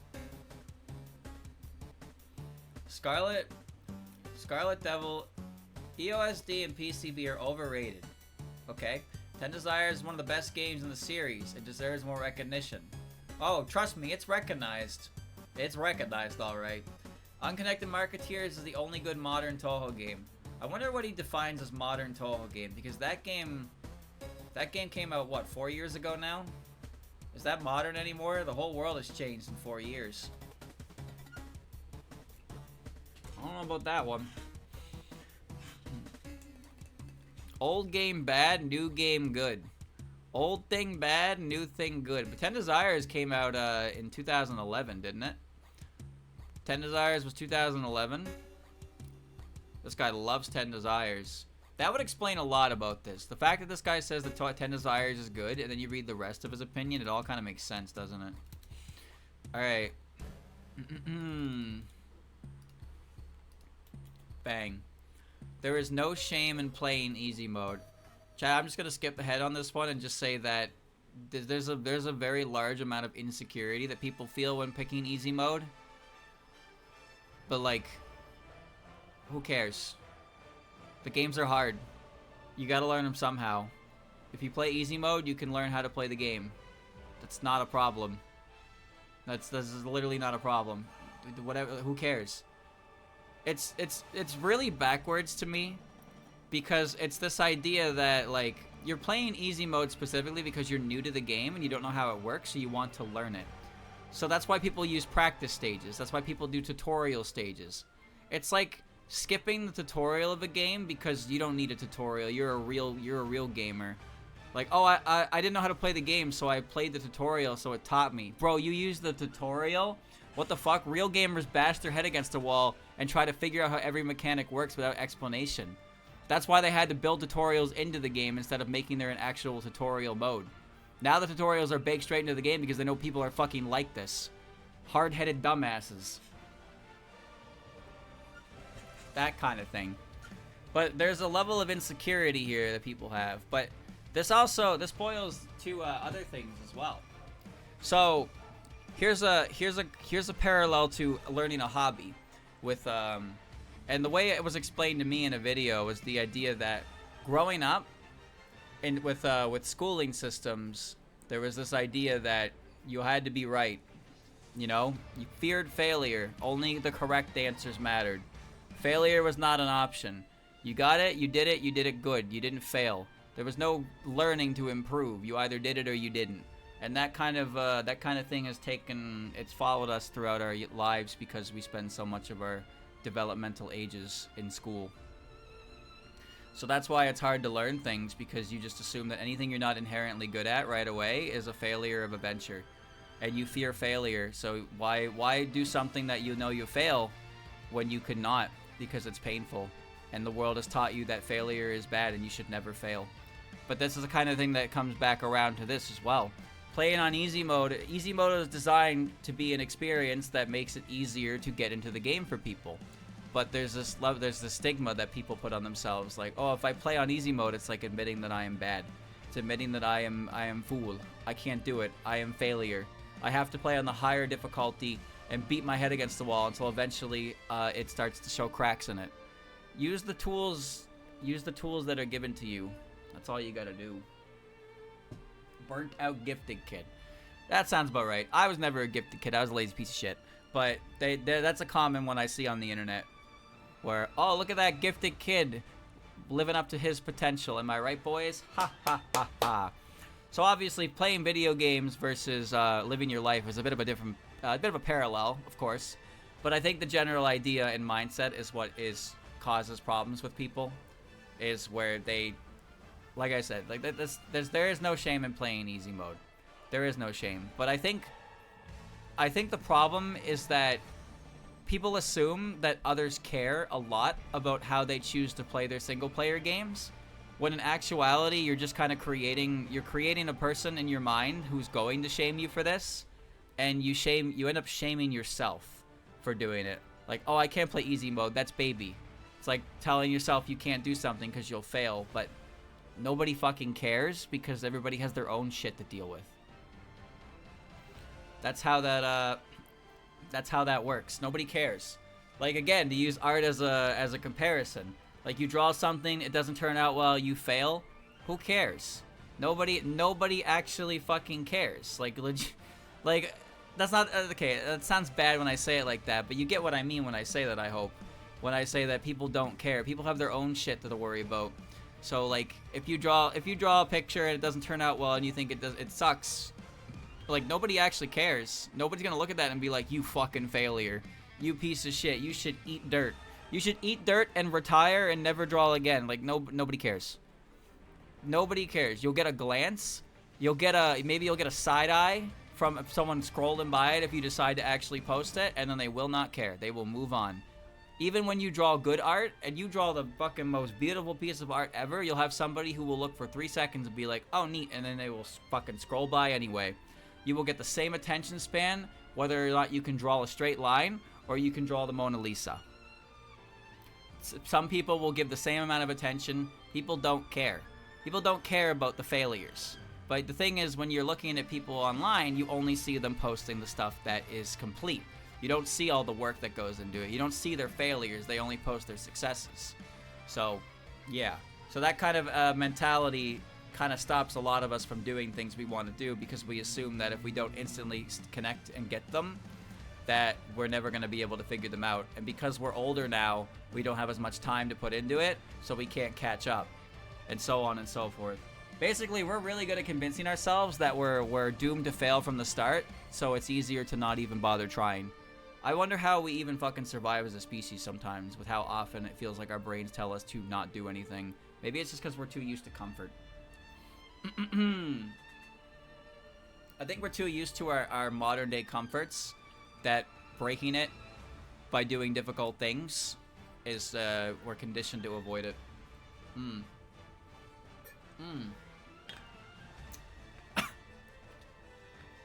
Alright. Oh, my nose. Alright. Anyway, I didn't mean to get on a rant there, but essentially, if you find yourself thinking like, oh, easy mode is for babies. If you're interested in the game that you want to play and you know you're not very good at it, then you can play easy mode to learn it, and then when you feel confident, you can try a higher difficulty. Usually easy mode gets slammed as like game journal mode, and the reason for that is because game journalists will play on the easiest difficulty and they'll still fail because they're not paying attention. It's not that game journalists are playing on easy mode that's really the problem. It's that game journalists are playing on the easiest difficulty and they're still not they're not trying to play the game. They're rushing to get a review out as fast as possible. If you're actually taking the effort to learn the game, then playing on easy mode is fine because that's how you learn. It's an easier way to learn the game. If you just jump into fucking lunatic, you're not gonna learn anything. But it's I think really what it boils down to is it's a matter of intention. It's a matter of intention. Are you playing on easy mode because you want, you're not comfortable with the game and you want to get to learn it? Are you playing on easy mode because you work 18 hours a fucking day and you just want to play a game and unwind and enjoy it? Like, what if the game is story based, right? I think most games that have a difficulty setting that are story based tend to call easy mode story mode, which is essentially just the game is focused on the story. And sometimes you don't want a challenging experience because you're fucking tired because you have to work 40 hours a week. And you have to commute to your fucking 8-hour shifts by 2 hours of car. So you want to sit down and play a game and look at a story. You don't want to actually sit there and play fucking super hard boss mode. You don't want to play ball buster mode because you're fucking tired from work. That kind of thing. Anyway, I went on that for way too long. But yeah, play what you want. Play what you want. Just don't try and brag about accomplishments when you're playing on easy mode. That's the big one. If you say something like, oh, that's not hard, I can do it easily, and then you tell people you're playing on easy mode, yeah, that's when you should probably shut up. But there's nothing wrong inherently with playing easy mode. It's everything that comes after that. It's the intention. It's the intention and the ego that follows it. That's what you have to pay attention to. Alright. Skill issue. Touhou 3 is a great game, and anyone that complains about it being too random, hard, weird has a legitimate skill issue and doesn't understand the mechanics. So this is how you get people on board with your opinion. Touhou 3 is a great game. If you don't think so, then well, you suck and you're not smart. You suck and you're not smart. This right here, this right here, this is how you get people to want to play your game. Man, I can't believe it's so hard to find people to play this game with. Well, it's because everybody who doesn't like it is baby. They're baby and they cry. Anyway, why is my game dying? Touhou 9 is inferior to 3 in nearly every way. The game boils down to level 2 spam that deletes patterns, so every character against any opponent in any mode plays essentially the same. There's no strategy for enemy chaining, level 1s are god-awful, and bosses are annoying to kill. Touhou 9 sucks, it's repetitive, one-dimensional, and its fans probably just like Aki's Iosis remix without even playing it. So, do you think this guy has actually played Touhou 3 against other humans in a while? Or ever? Something tells me this is the kind of guy who has trouble with matchmaking. That's all. This guy has a bit of trouble with his matchmaking. Absolute cinema bait. He's never done it. 4 people here have played Touhou 3. I played Touhou 3. I liked it. It's either bait or an absolutely abysmal take. Well, son, it is a hot take. Now, let me say something. It's okay to think that Touhou 3 is a great game, but immediately slandering anybody who has a criticism with it as, you're like, this is like, huh? Do you want to play the game with people or not? It's a multiplayer-focused game, and you are alienating anybody who would actually want to play. I would never want to play a game with you. You sound like a piece of shit. You sound like a fucking piece of shit, bro. I would never want to play a video game with you ever. Could you imagine? Hey, let's play a game, guys. You want to play this game? No, this game sucks. It's bad. No, let's play this. This game's bad. I don't want to play that game. All right, don't play that game. You don't have to play that game, my guy. You can go back to the game that you like. I'm sure you can find 5 people who want to play it with you, if they can still fucking put up with your attitude. This guy's got an opinion and a half. Slanders it. Touhou 9 sucks, and the only reason anyone likes it is because of a group remixed a song, and they never played it. So this guy hates Touhou 9, and he's really mad that people would prefer to play Touhou 9 over Touhou 3. This person is also completely not self-aware about their own opinions and attitude, clearly. Streamer, you're bashing this guy. Well, maybe a little bit. I am kind of bashing this guy a little bit, but like with the way this is worded, you're kind of inviting it. You know, you're kind of inviting this. Like the way you wrote this is extremely, I don't know, it's extremely not offensive, but like what's the word here? Aggressive, that's the word. Like this is a very aggressive opinion that just like what like, you're not doing yourself any favors, man. Also, unironically using the term skill issue at this point, like, come on, man. Come on. Alright. Alright. Using the word mid, yep, bad, goodbye. Alright. 12.3 is pretty bad on its own. The only reason 12.3 is good is because you can add SWR characters to it. If you couldn't do that, nobody would be playing it, including me.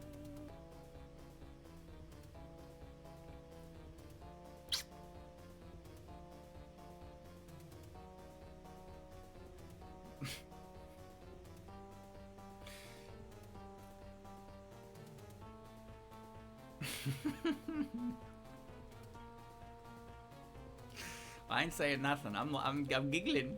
I'm giggling. I'm giggling.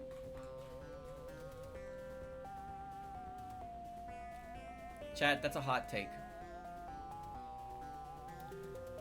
That's a hot take.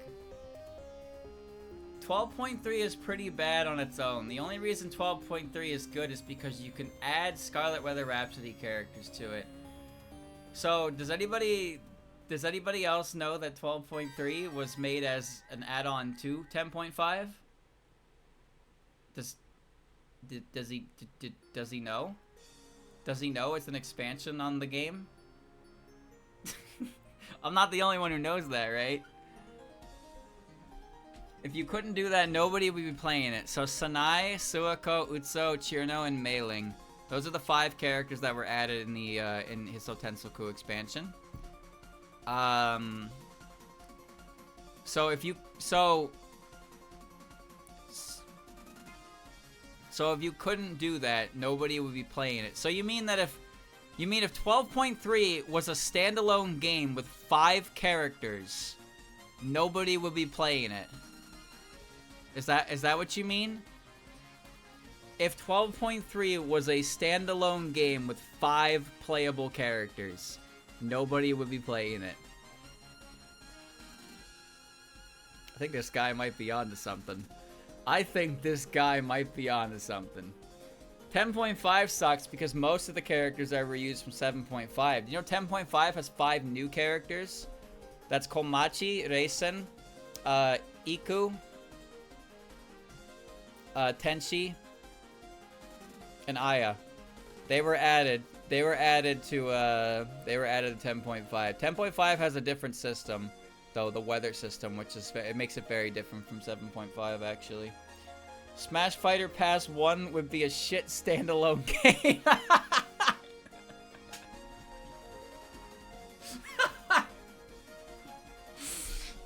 What would that meta be? That meta would be what? Joker, Hero, Banjo, Byleth, and Terry. That would be the 5 characters in the game. Yeah, nobody be playing that shit. Nobody be playing that shit. Okay. Oh my god. Alright, that's good. I got a hearty chuckle out of that one. Alright. Alright. Oh. Okay. 1. Wait, 1? Okay. I think Yukari has issues with her writings, especially reminding fans about basic info over and over and over and over again. Basic info? Somehow sounds less hellish than the chance of having to deal with Game & Watch. Listen, my guy, considering the characters that are good in Smash Ultimate, Fighters Pass 1 would be an ideal game. Because Joker would be the best character in the game, obviously. But then Terry would be in the game. And Banjo, you know, like, you have a sword character, you have a fast character, you have a fighting game character, you have a goofball character, and you have a shitty character. Like, Fighters Pass 1 Smash Ultimate would actually be a great, well-balanced game. Alright? Just tweak the movesets a little bit, and you have 5 different archetypes that would make the game way better than it currently is. Way better than it currently is. When has she done that? So what, reminding fans basic info. What basic info does Yukari remind you of every time you see her? She reminds me that she can go through gaps. That's usually what I'm reminded by with Yukari. I guess that's pretty basic info. No Mithra? Bro, Mithra is, who fucking cares about Mithra? People be like, Pyra Mithra is bullshit, broken, easy baby character, baby's first tournament win. Meanwhile, Pyra Mithra didn't win like fucking anything. And now you have Steven Minecraft, and Min, who, granted, Min has like 1 fucking player, but like, that character is just the worst character in the world to watch. But Steven Minecraft and Kazuya, Mithra is like nothing compared to those 2 shit stains. Like, actually. Pyra Mithra are not even that common anymore. It's like Joker. When Joker came out, people said that Joker was the best character in the game and Joker was free wins and blah blah blah. And man, we never knew how fucking good we had it, did we? Every DLC character comes out and it's like that. But I miss the days where Joker was the best character in Smash Ultimate. Because I've seen Smash Ultimate nowadays, and let me tell you, Joker being the best character in the game is significantly better than what it currently is. That's for sure. Oh my god. Anyway, Yukari noises. Alright. Okay. Not reading that. Alright. Mizuchi is a great overall character for the franchise, but being attached to FDS is an overall net negative for her. She needs more appearances outside of it to be given more opportunities to show herself. Ho ha hoo ha. My words? No. Chicken rocket. This could be either bait or a take. Hot take, lukewarm take, bait, but kinda true. Normal take, I stopped reading FDS. See, I don't trust anybody who calls it FDS, alright? If you call it FDS, either you care way too much about it, or you don't care enough about it. That's how I see it. If you're calling it FDS, you care too much, because you want to be correct, or you don't care at all, so you just use the official name. No, real ones call it CDS. Real ones being me. Because they like it enough, but they don't like it because it's not very good. So I'm a real fan. Real fans call it CDS. Because calling Satori foul is bullshit. Basically, you call it cheating if you like Satori. You call it foul if you don't give a fuck or you give too much of a fuck. Same guy who likes the Grr Dream Seal, by the way. Cause, what do you mean? Alright. Listen to me, you chicken McNugget. Alright? It has been Fantasy Seal for literally 2 decades. 2 decades. 2 decades. Over 20 years of calling it Fantasy Seal, and some jackass decided, oh, actually, it's Dream. No. No, you don't get to retcon that after 2 decades. You don't get to do that. You can't just change the name of the main character's signature fucking move. Muso Fooing! Muso Fooing! Also, the word fantasy makes way more sense tied to Reimu than the word dream does, because the word dream is more synonymous with characters like Doremi nowadays. Shut up! I'm talking! Doremi is more synonymous with dreams in the dream world, but Reimu has always been more about the fantasy aspect, so calling it fantasy made sense. Calling Reimu's moves dream moves doesn't make any fucking sense. It doesn't work. Who's he yelling at? You in about 5 seconds. If I don't get my fucking drink. Hizuri Byakuren. You know why that? Because her name is Hijiri, but you can read the Z, you can read it as the Z. Look at the bio plumes. All right. Anyway, I didn't actually give my opinion. This is a hot take. I don't care about Mizuchi, like at all, but I do agree that if she wasn't tied to FDS, she'd probably. I didn't call it that. If she wasn't tied to CDS, then maybe she could be more, like, actually have something. But right now, she's just angry and annoying. But CDS is coming back soon, right? CDS has had its final arc, but now it's coming back, and Mizuchi's gonna be the main character. So it's gonna be that thing where they all hold hands and run and frolic in the flower fields. They're gonna frolic in the flower fields, and they're gonna learn to share, and it's gonna be like fun and happy, and she's gonna be okay. Okay. Sakuya and Flan are the most boring characters in EoSD.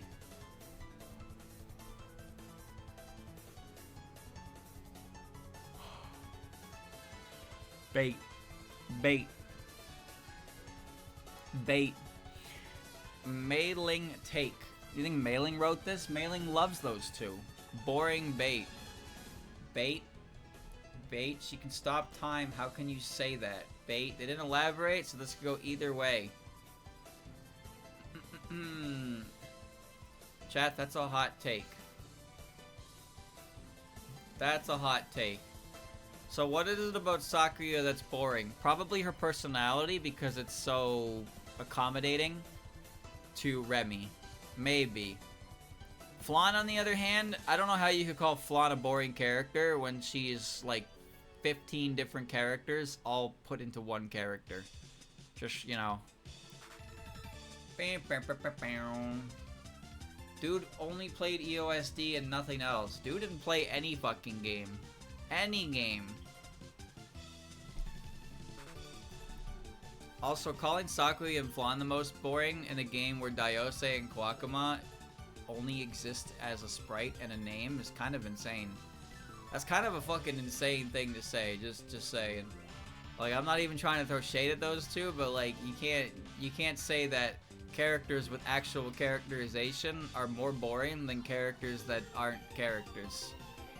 You can't do that. Saru tells Yuko she's ugly, so she can't be boring. Well, she can definitely be wrong. That much is for certain.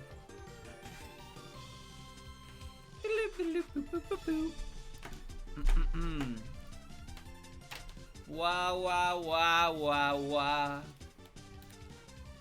What an opinion. Didn't I read this one before? Chat. Did I read this one before?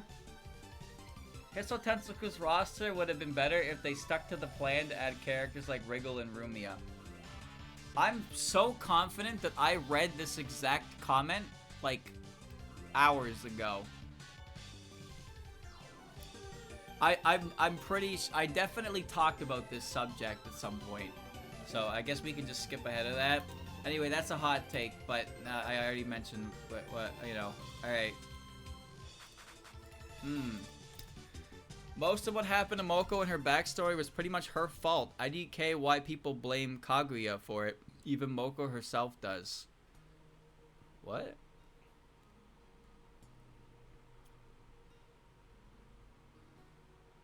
It's true. This is just true. That's the point. That's just true. What? Okay, well this is marked as a hot take, but people blame Kaguya for it. No? Adam wrote that. No, nobody blames Kaguya for that, because Kaguya had nothing to do with it. Even Moko herself does. Yeah, but that's the point. That's kind of the point. Moko's father was slighted by, was embarrassed by Kaguya, and she got angry and sought revenge. But then, in her revenge, she ended up being part of the elixir disposal. And when she learned of its immortality granting, in her moment of weakness, she took it for herself. And she blamed Kaguya for it. And I believe it's stated somewhere, either her Omake or Runegate, but one of the reasons why Moko blames Kaguya for it is because if Moko didn't blame Kaguya for it, she wouldn't be able to live with herself. And I actually understand that. I've seen that before in a different piece of media. But the idea that, you know, when you do something that's just like really, really bad, essentially, like, in order to live with the guilt of your actions, you have to put the blame onto someone else. And that's what Moko does. Moko blames everything that happened to her on Kaguya, because if she didn't, she would lose her mind. She would slip. She would just go crazy. But blaming Kaguya gives her something to, like a goal to focus on in her life. If she blamed herself, she would have gone crazy. Exactly. That is exactly it. Have you ever seen the show Tokyo Revengers? I mean, well, manga show, you know. If you've ever seen Tokyo Revengers before, this is an exact plot point with a character. I'm gonna give a spoiler, alright? So, there's a character in the game, in the series.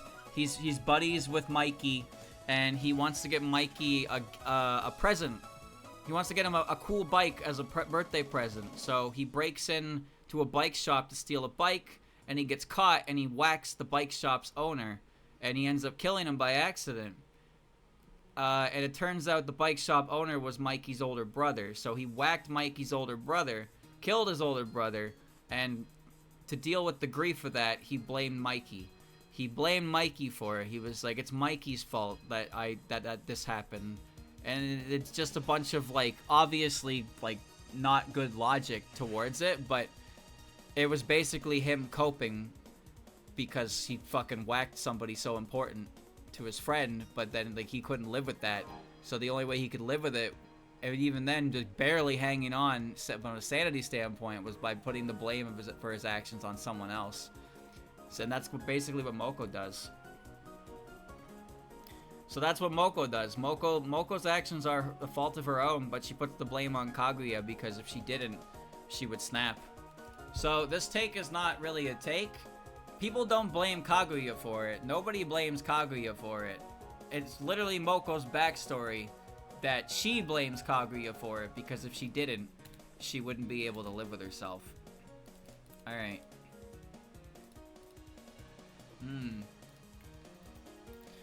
The fandom characterizing Yuko as glutton ghost with no self-control does a disservice to the selflessness of her sacrifice and her elegant nature as Hakugokuro's princess. Many characters have funny traits exaggerated in the fandom, but it feels like Yuko specifically gets it the worst. Alright, Yomu. Thanks for your fucking opinion. Yuko glazing take. Coldish take. Hot take, but it's funny. Let her have some fun, man. Alright, well this is a hot take, chat.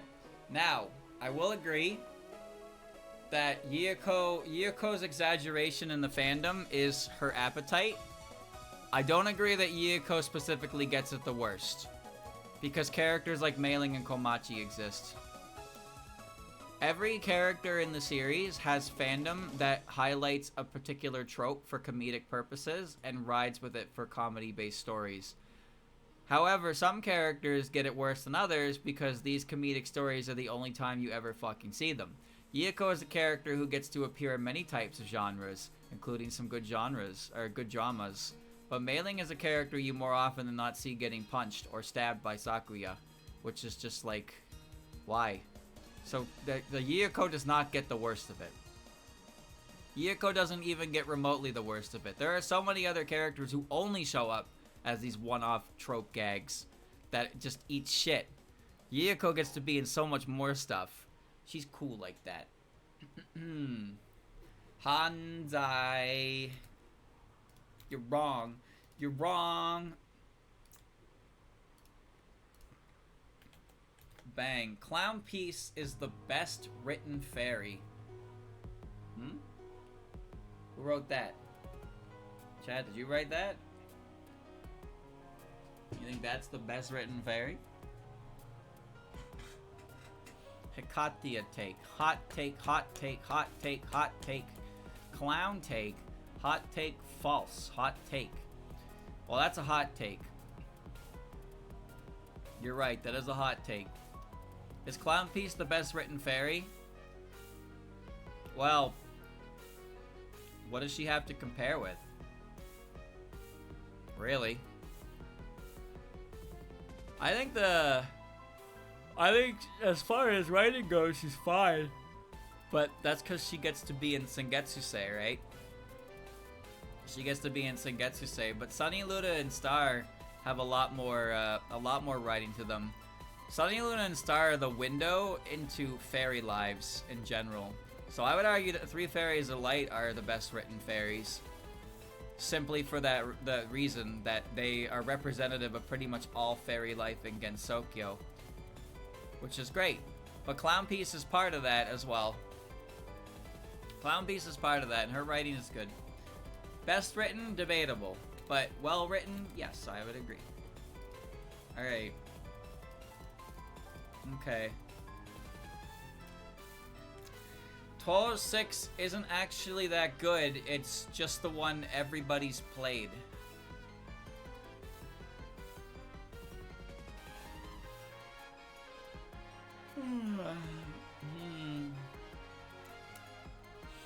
Skip? What do you mean skip? This is a very unique opinion. I don't care. Whoa, what? Alright, jeez. Alright. Fine. I'll go.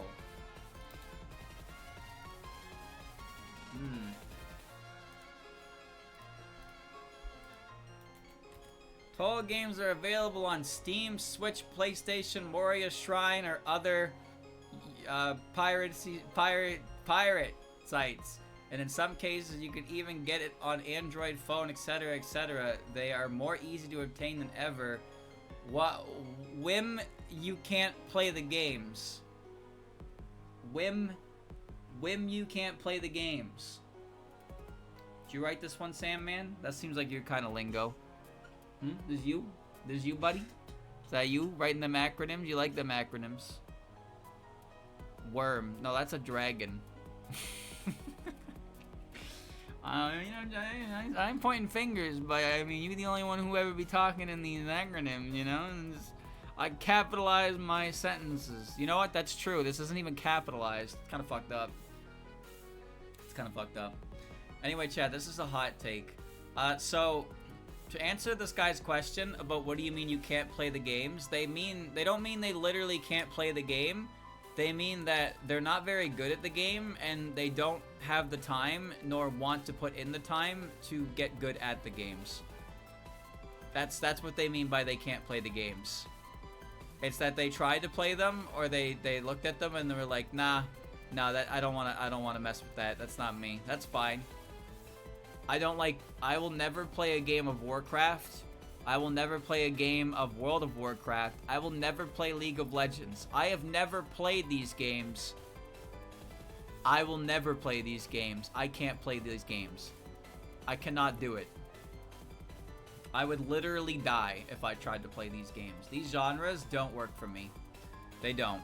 So, shmup is a pretty niche genre. So when people say they can't play the games, they simply mean that it's a genre that they do not vibe with, or they tried and they can't handle it and they don't want to put the time into it because it's not fun, it's not clicking, it's not enjoyable. If you don't enjoy the grind, then what's the point of grinding? There's no point in grinding something out if you're miserable. You have to actually enjoy it. So that's all. People have the means to play, they just realize that they're not the type of games they like.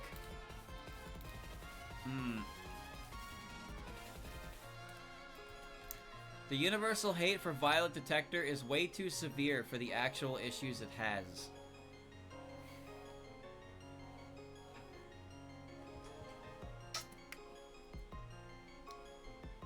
Not true, hot take, but it's deserved. Sumireko take. Ah, fuck! What's the problem? Sumireko fan take, hot take, Sumireko take. No, it isn't. It should be bigger. Fate, nobody's saying would defend Violet Detector. Hot take, I guess it's still a spin-off at the end of the day. IDK. No. True take? Wrong. I want to play like 7 games, but can't find where to get the games. Well, I recommend you rewind the VOD by about 3 minutes and read the notepad, and that'll tell you exactly where you can find the games. Also, you can probably Google them. I'm gonna do that right now. I'm gonna Google Touhou 6. Watch this. Touhou 6 online download. Damn, and the top fucking result is a download link to Touhou 6, the embodiment of Scarlet Devil. That's insane. I cannot fucking believe how quick I found that, boys. Streamer, you can do this! I did do it. I was lying, by the way. That was a joke. No, in the event of an FBI investigation, this is all one big joke. It's a bit. It's a bit. Okay. Also, yeah, they're hidden on Steam by languages because they're not in English officially. So you need to set your Steam. You need to set your Steam stuff. You need to set your Steam stuff so you can see languages that you don't speak natively. Otherwise, they won't appear in your search. All right. So this is a hot take, chat.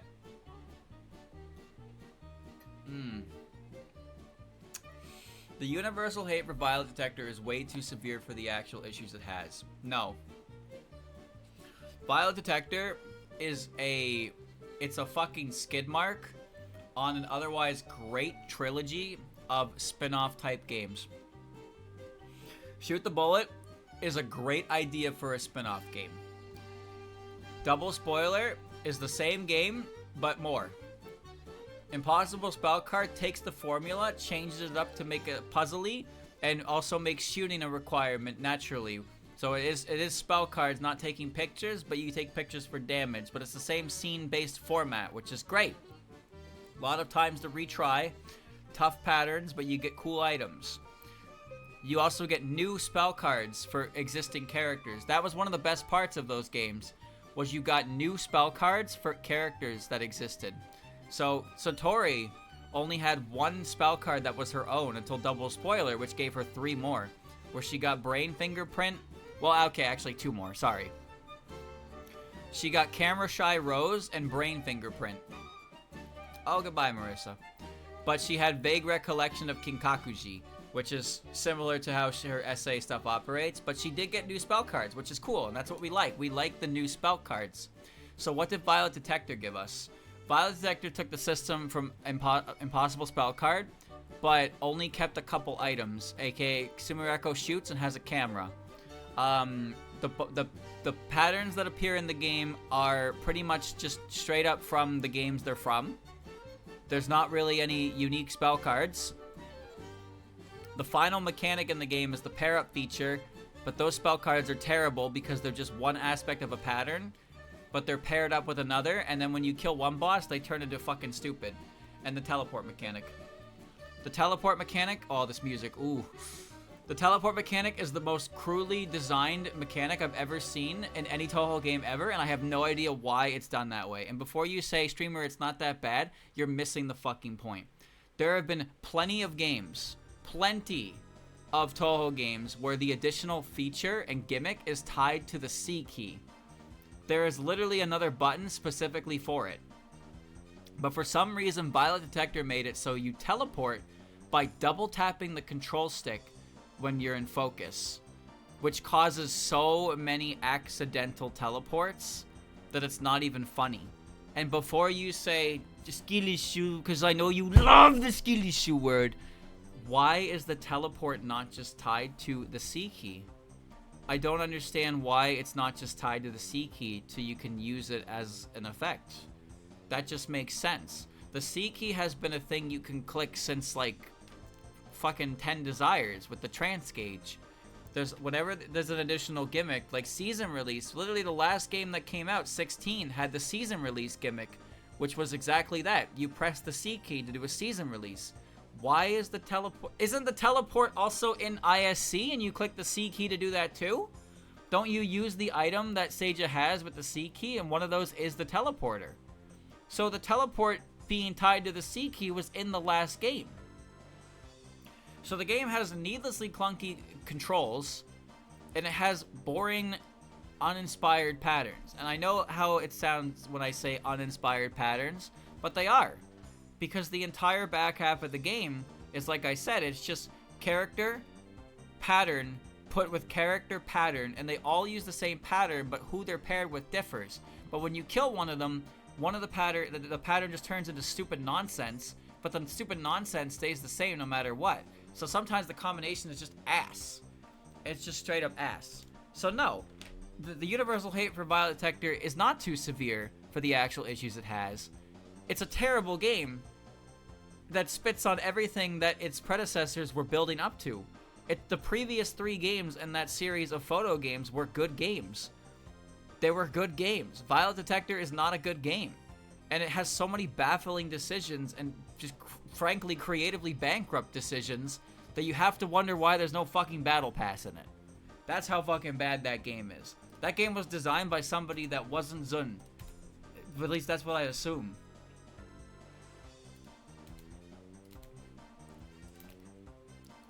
Meow, meow, meow, meow, meow.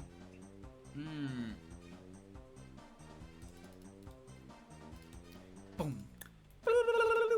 Even though she was portrayed with a maul of sharp teeth in 17.5, Touhou 19 makes it clear that Zun's design for Yuma has no teeth. Fans can draw her with teeth if they want, but it's objectively wrong. They had to make a fan game that remade VD to make it a decent experience. Yeah, I played that actually. It was pretty good. Although it got hard. It got hard, but it was pretty good. There's a TH Prac mod that puts the teleport mechanic to the C key. Who cares that's wrong, man? I mean, it's bait. Streamer bait. Zun take. Yeah, Zun wrote this personally.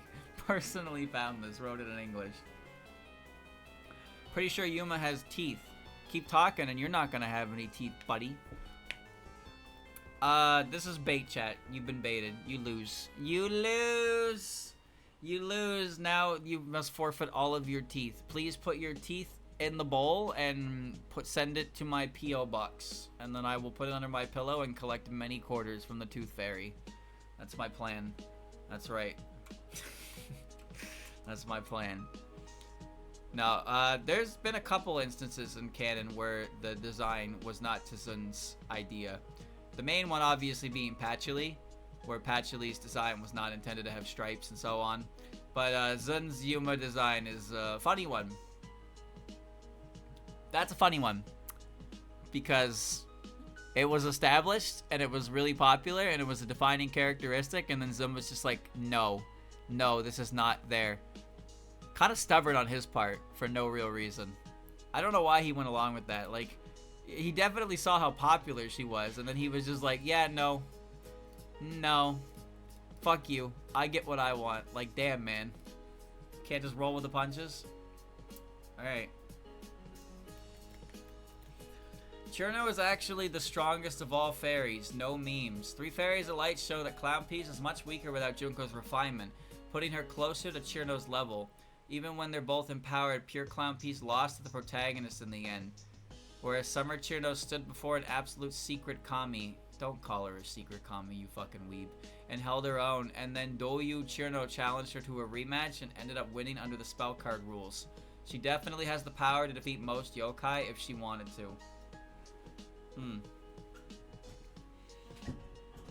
She is the strongest.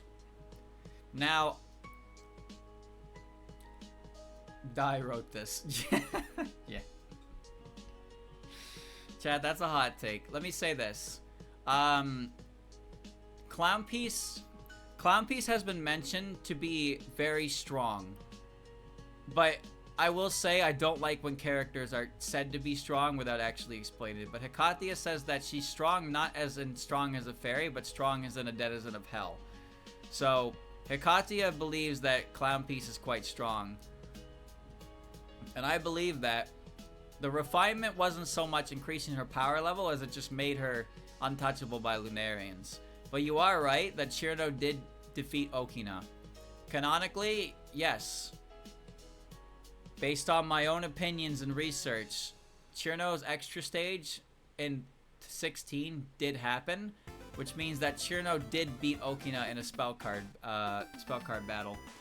Which means that Cherno is a very strong fairy. Clownpiece hasn't really had an opportunity to be in a fight. Saying that the characters lost the protagonist isn't really fair because literally everyone that appears in a mainline game loses to the protagonist. All of them. With a power-up she normally doesn't have. That's true. That is true. Well, actually, now that I think about it, this argument here is saying that Cherno is stronger than Clownpiece without empowerment. But then it goes on to say that Cherno, with empowerment, beat Okina. So, like, you're kind of breaking your own rules there. You're kind of breaking your rules there. Cherno is stronger because she's stronger than Clownpiece without refinement. But then Cherno beat with refinement. Like, I think we've been caught by a bad power scaler. You've been struck by a smooth criminal. All right.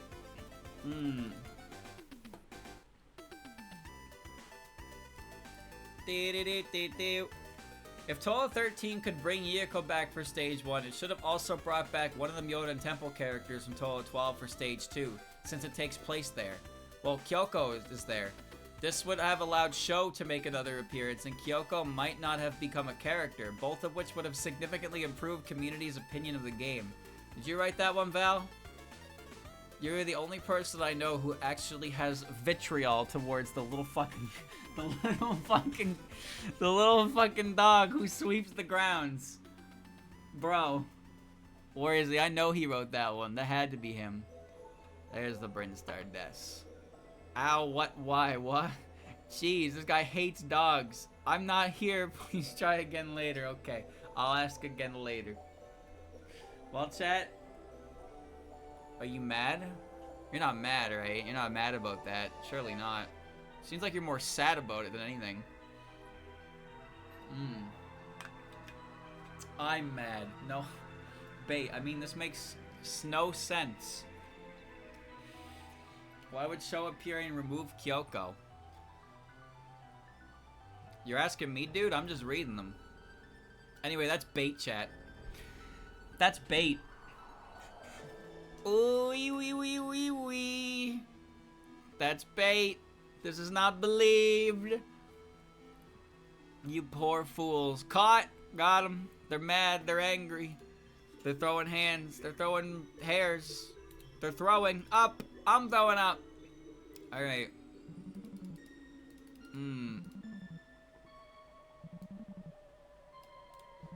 Alright. HRTP had already gave Sariel a perfect characterization as an eldritch being beyond human comprehension. Brother, I can comprehend her just fine. And any attempts of her further characterization, including giving them a gender, only hurts Sariel's character. Also, the in-game versions of Now Until the Moment You Die without any background instruments like drums is way better than the full version. Is this guy aware that Sariel has boobs? Or like, what? What is this guy talking about? Including giving them a gender. She has boobs in the ending. You can see her boobs. Like, you can see them. Well, I mean, you can't see them, but you can see them. Come on, man. Actually, streamer, that she's based on a character who has no definitive gender. It's a Touhou character. Go fuck yourself. You're spoiling the ballot, streamer. I didn't say anything. Streamer looking. Sariel Touhou 1 ending. Wow, I'm not gonna get an image for this. No. No, I'm not. No. No, bring it back. Fuck. Oh well. Shocker. Nobody knows this because that implies they actually beat Touhou 1. I never beat Touhou 1. Touhou 1 is a bad game. Anyway, this is a hot take. And, no. Nah. Nah. Nah. Giving characterization to a character is bad, and that's bad. Okay. Whatever you say, brother. Spaghetti for Dead Princess is a mediocre final boss theme, and it'd be recognized as such by the majority of fans if it was from one of the newer games. Uh-huh.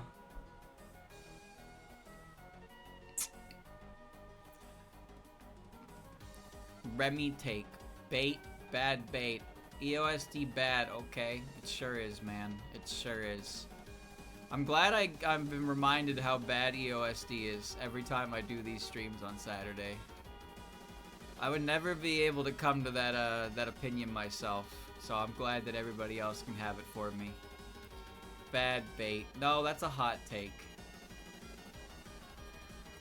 It's a mediocre final boss theme, and it's be recognized as such by the majority of fans if it was from one of the newer games.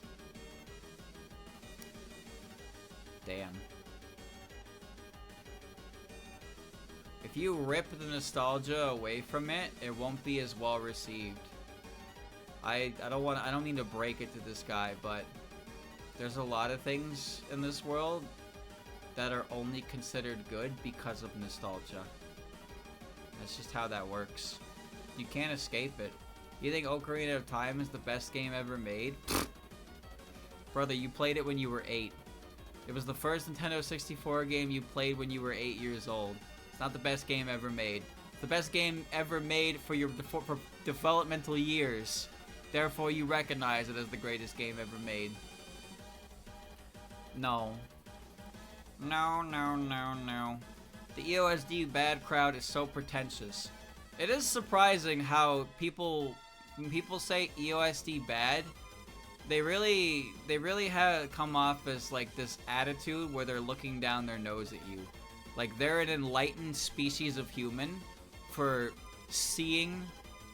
They're an enlightened species of human for seeing that this game from 2002 is actually not that good. Crazy. That's crazy. I wonder what they think about Ocarina of Time and Super Mario 64. Those games are regarded as some of the greatest games ever made, ever. And if you've ever played those games when you weren't between the ages of 7 to 12, yeah. See, I can do it too. I can do it too. Pure Furies is an overrated mid-ass song. Overrated mid-ass song.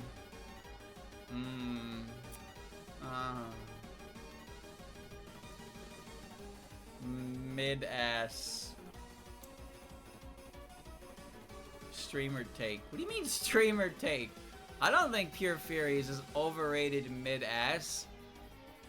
I just don't think it's that great. I think comparatively Clown's theme and the Stage 6 theme are much better to it. Didn't call it soulless, that's bait. You're wrong! It's hot take. It's hot take. Pure Furies is an overrated mid-ass song. What does mid-ass mean?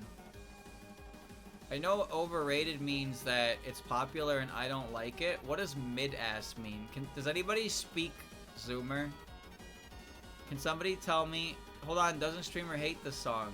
What? Pure Furies? I don't hate Pure Furies. I just think that Clown's theme and the stage theme are better than it. Pure Furies isn't as good as those. I think Junko's stage theme is way better. I love the Stage 6 theme. It's so nice to listen to. Isn't mid supposed to mean just average? How can something be average ass? That's the thing I don't get. Mid implies middle, as in average, as in normal, right? But mid became a word to describe something that's not good. People say mid when they're saying something's not good. But like mid should mean like that it was okay, that it was good, that it was all right, right? But they're using the word to mean that it wasn't good. And you know that when people say this word, that is what they are intending with the word. You fucking know. When people actually use the word mid, you know they're calling something bad. You fucking know they're calling it bad. Schlop. I love the word schlop. Give me schlop. Yum, yum, yum, yum, yum, yum. Sloppy, sloppy, sloppy. I want my good schlop. Give me my good schlop.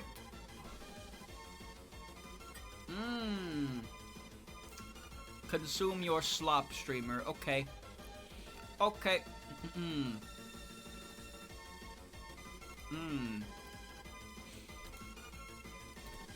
Calling it mid when you mean you don't like it is it's just new age lingo for overrated. That's what it is.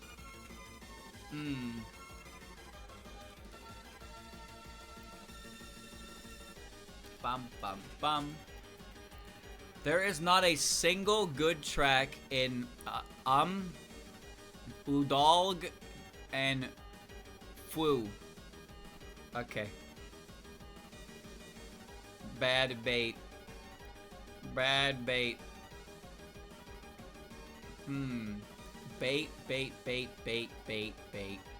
Bait. Bait. Bait, bait. Yeah, that's bait. Yeah. Yeah, that's bait, boys. That's bait. Is there no good track in any of those? That's a pretty big sample size. I'd be pretty impressed if there wasn't. Using Yukuri TTS in your fan work is a disservice to your effort. I'd rather listen to bad voice acting or no voice acting at all than listen to that annoying ass TTS. Now, before I actually ask you, chat, do you have a single example of this?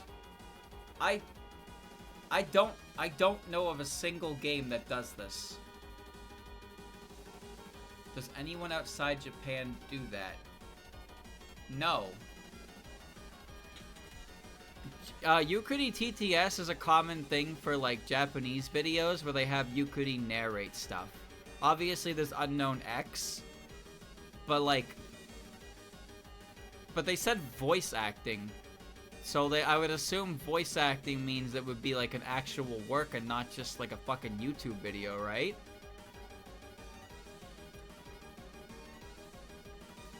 Fumo and MMD videos, I guess. Yeah, I'm like 90% sure I've seen Euclides plastered on like Let's Plays in Japanese that I can't read. Saw a tutorial video for Elden Ring Night Rain, and that's the only time I've ever seen it. Well, the Euclid the Euclid TTS is just basic Japanese TTS, is it not? Calling it the Euclid TTS is kind of like, you know, it's not the Euclid TTS, it's just TTS, and that's it. It's just synonymous with Euclid voice because, I don't know, I feel like whoever wrote this is getting mad at something that's like not really, I don't know, dude. I don't know, I literally don't have any examples of this, so I don't have any opinion. Alright.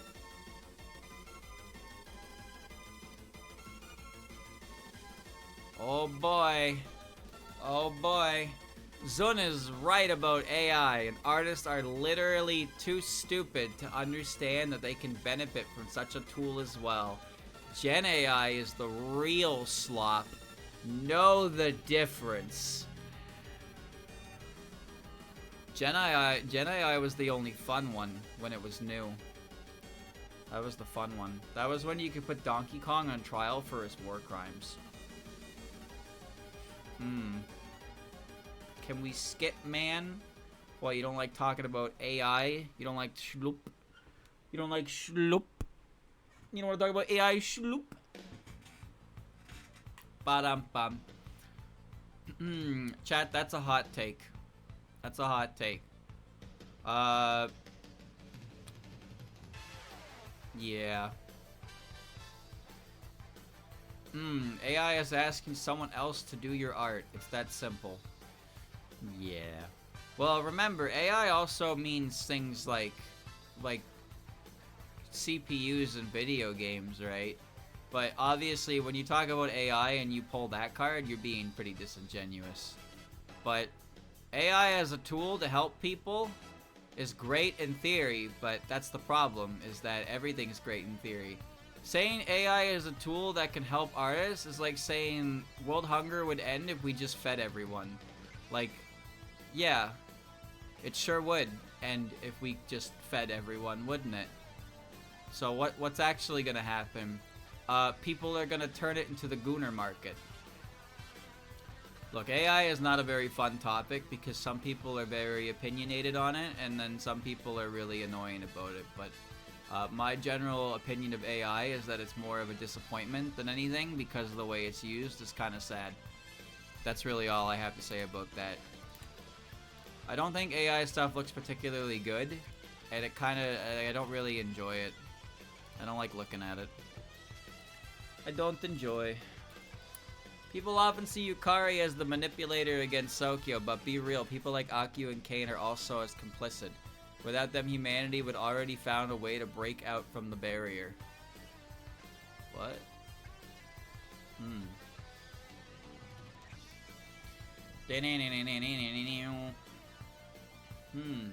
Artists are literally too stupid.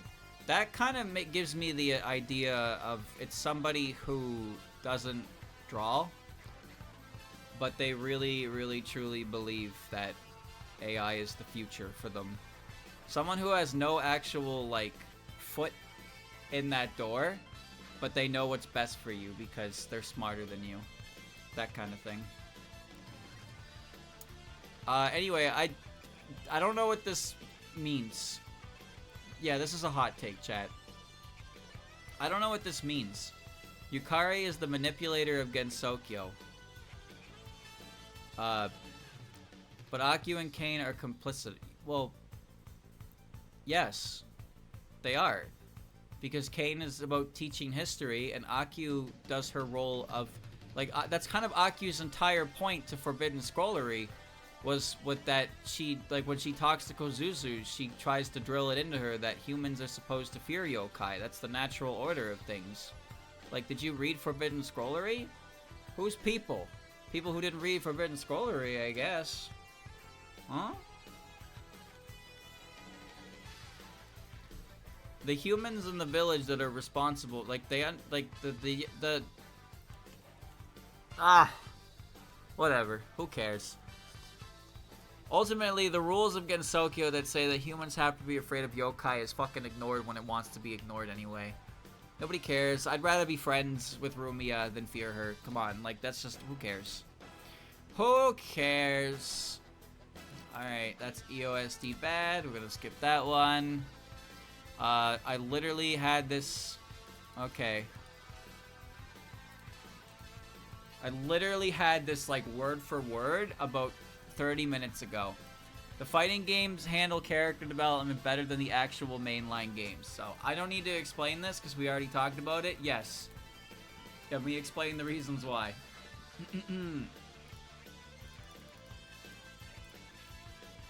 Alright. New characters are lore and recent event slop. I don't give a fuck about, ooh, AI bad, but no, actually AI good maybe. I want more freaks with personality like Nue, Shimmy, and hell, even someone as inconsequential a character like Ramilia. Where are the fun freaks? Where are the fun freaks? Inconsequential as Ramilia, huh? So true. So true. This is funny, but I'm going to assume bait. The fun freaks. Streamer take. What is that? You can't call it a streamer take. I didn't write it. Nina is fun as fuck, bro. You just think she's fun because you can look at her and think, haha, she thinks the frogs are gay. That's you. That's you guys with Nina. That's why you think Nina's funny, because she believes frogs are gay. That makes you giggle because you've never grown up. You've never grown up past it. You think it's funny. Alright? You think the only reason she's funny is because she believes silly conspiracy theories. But it has its roots in whatever. Who cares? I don't give a shit. Anyway, this is a hot take, chat. Calling Remy an inconsequential character is certainly an opinion, but I actually agree. There are a lot of characters who are fun freaks. Fun freaks? That's good shit right there. That's a good term. Nue, that's a fun freak right there. Yup. She comes out of a hole, fucks with people, and then Sanai thinks she's an alien, and then she just fucking harasses people. That's all Nue does. She just harasses people by making them fear the unknown. It's great. It's fantastic. That's my fun freak right there. That's a good character. Shimmy? I don't like Shimmy, but that's my own problem. This is basically a take saying that they missed the past when when characters were written within the realm of Gensokyo, and it didn't have so many parallels to modern world. Because the modern world is... We don't like the modern world, and when we hear about how the modern world is bad in our escapism, we get kind of fucking tired of it. Like, yes, we know. We know the world sucks. You don't have to fucking use your fictional media to tell me that the world... I'm aware. I'm literally alive in this world that you're complaining about. Like, I get it. Can we go back to Reimu beats up a child? I dislike Ten Desires' resource system the most out of any game because of how much it forces routing and perfectly executing your spirit charges without it being used up automatically when you die during the stage portions. Yes, skill issue 100 to me. Well... Call it a skill issue if you want, but whatever. Bum ba dum bum bum bum. Streamer and true take. That's also UFO. Not a skill issue, just normal. You can say that about UFO. Yeah, but it's worse than 10 Desires. Colder take. That is a hot take. Ooh, the fucking Zero Gravity Sonic Riders menu theme. Actually kind of a banger theme. For no real reason. Anyway, UFO and 10 Desires are probably the most routing-heavy games because the resource routing is so integral to, you know, the resources. But I think 10 Desires is especially worse because, well, when you get hit in 10 Desires, you lose your resource. Why? I don't know why, but you do. If you die in UFO, you keep your collected UFOs, but if you die in 10 Desires... well, now you've lost your trance. So now whatever you were planning to do with that is going to be thrown off. So either you, like, don't use it there or you keep it. It's just... And yes, I do think that it forces perfect execution to a degree. And at that point, what's even the point of the fucking extra lives, right? If you're able to perfectly route your resources in these games, then you don't even need the fucking resources you're getting because you're perfectly routing them. You could use them for the bosses, sure. And that's probably the main case, is that they give you buffer room for bosses, but it really just kind of is like, yeah, the game's easy if you play it, if you know exactly what you want to do and you don't make any mistakes. But, like, you can say that about anything. I can say that about putting something in the oven, or I can say that about building a rocket. It's really easy if I learn how to do it and then I do it. And then I do it perfectly. Yeah, damn, crazy. You built that rocket. All it took was knowing how to do it and doing it. Yeah, yep. Okay. Anyway, 10 Desires is a bad game. More at 11. Alright. PC98 has more personality than any game past Unconnected Marketeers.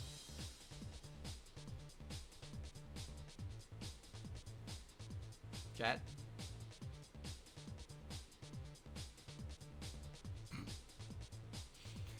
So angry they can't even type. How do you even come to that conclusion? Okay, buddy.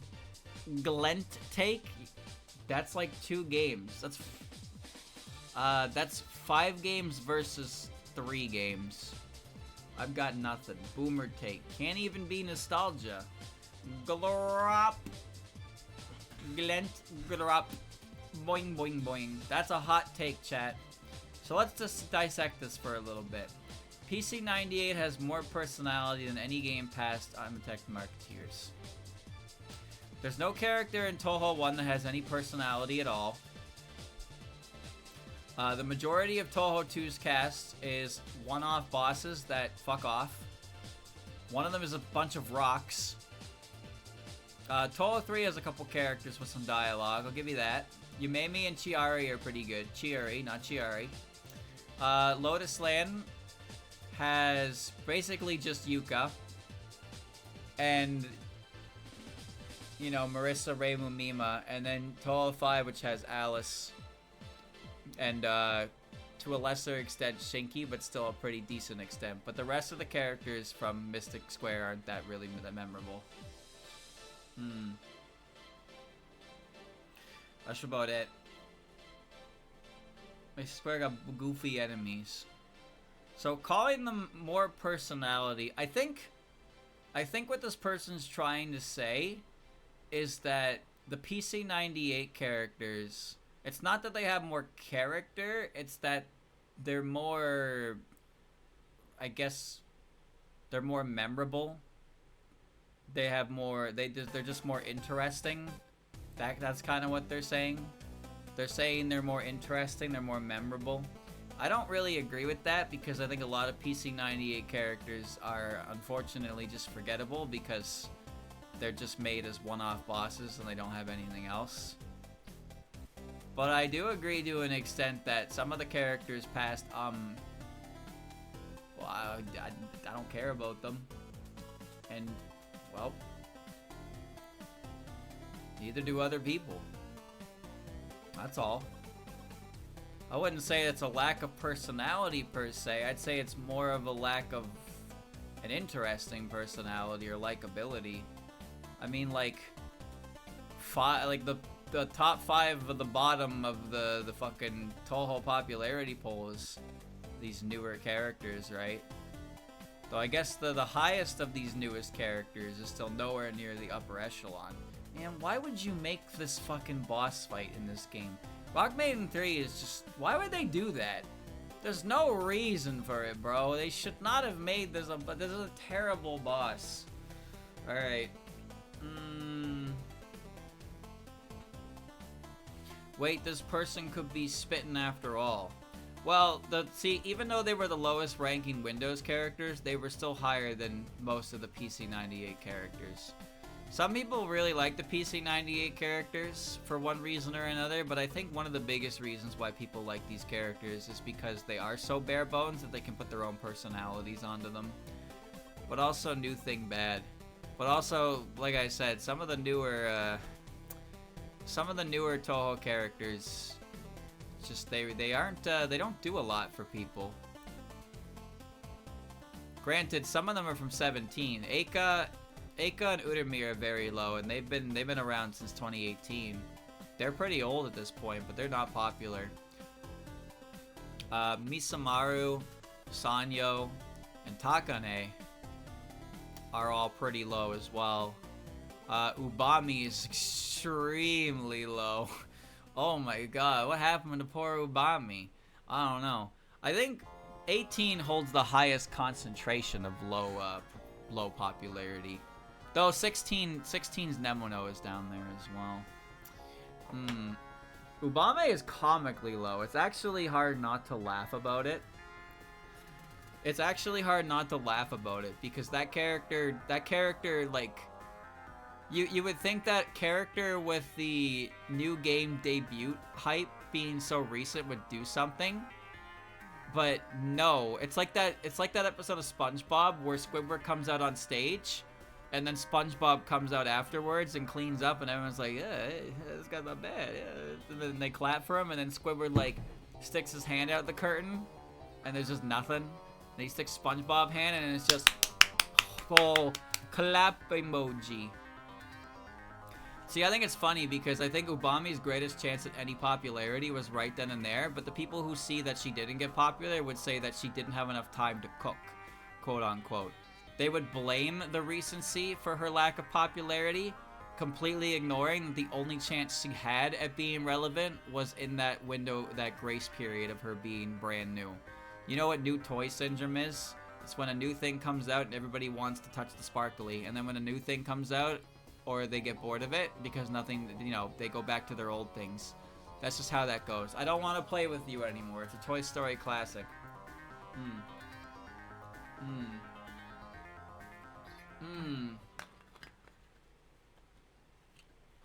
Ah! I'm dying, Squirtle. I'm dying, Squirtle.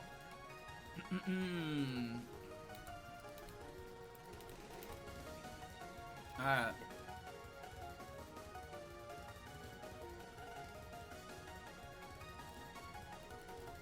Alright. Oh yeah. The Touhou fighting games ranging from Hopeless Masquerade and later feel better than the games of the Hiso Tensoku era. I think this is the second time. This is the second time this particular opinion has shown up. No. Sorry, there's a reason why one game is still played and the others aren't. That's all. But they're cool games that have cool stuff. But they're not better. If they were better, people would play them. That's just like, I don't mean to be like curt about it, but it really is that simple. If the games were better than Hiso Tensoku, then people would play that instead of Hiso Tensoku. People don't play Hiso Tensoku because it's not the best game, and it's not, like, you see what I mean? You see what I mean? If the game was better, then people would play that one. They're not fucking playing a game that that is not better because, like, you see what you. Oh, my heart, my soul. I think we should see who Reimu's parents were at some point. You want to see Reimu's mom? Okay.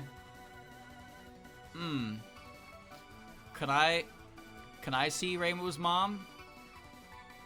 Huh? I disagree. Hot take. What do you disagree with? Seeing Reimu's mom? Or disagreeing that it's a hot take? Hot take. We already see Kasendo. That's not her mom, weirdo. That's a woman. That's my peer. Well, actually, she's older than that, but she's basically a peer. Any character you define as a hag at this point is my peer. Anyway, that's a hot take.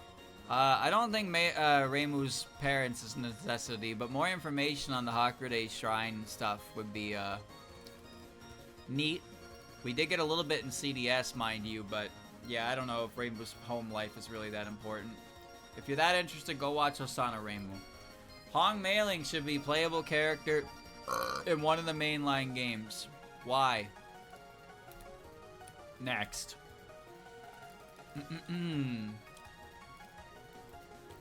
Unsure if it's a hot take, but Eren is a better boss fight than Kaguya in Touhou 8. The theme and design of the fight is much better and more memorable, aka Final A better than Final B. I gotta...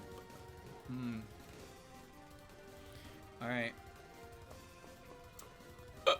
Ow. Well, this one kind of spoiled itself by saying unsure if it's a hot take. But, do you agree, chat? Do you think that Eren is a better boss fight than Kaguya? I think Eren has a better theme. I think Kaguya has some dumb spell cards, like Cowrie Shell. I fucking hate Cowrie Shell. But I don't really know much about Eren's attacks to say which one is more better or memorable. Because it feels like you're obligated to do Kaguya's fight. So once you do Eren's fight exactly once, you pretty much always do Kaguya. Because there's no reason to not do Kaguya. Because even if you're playing for score, Kaguya is the better choice. You're playing for 1cc true ending, Kaguya is the choice. Like, Eren is like, you don't have to... It just feels like going to Eren is intentionally going the wrong way, and it feels weird. I think Eren's theme is better, though. I think Gensokyo History of the Moon is a very, very good theme.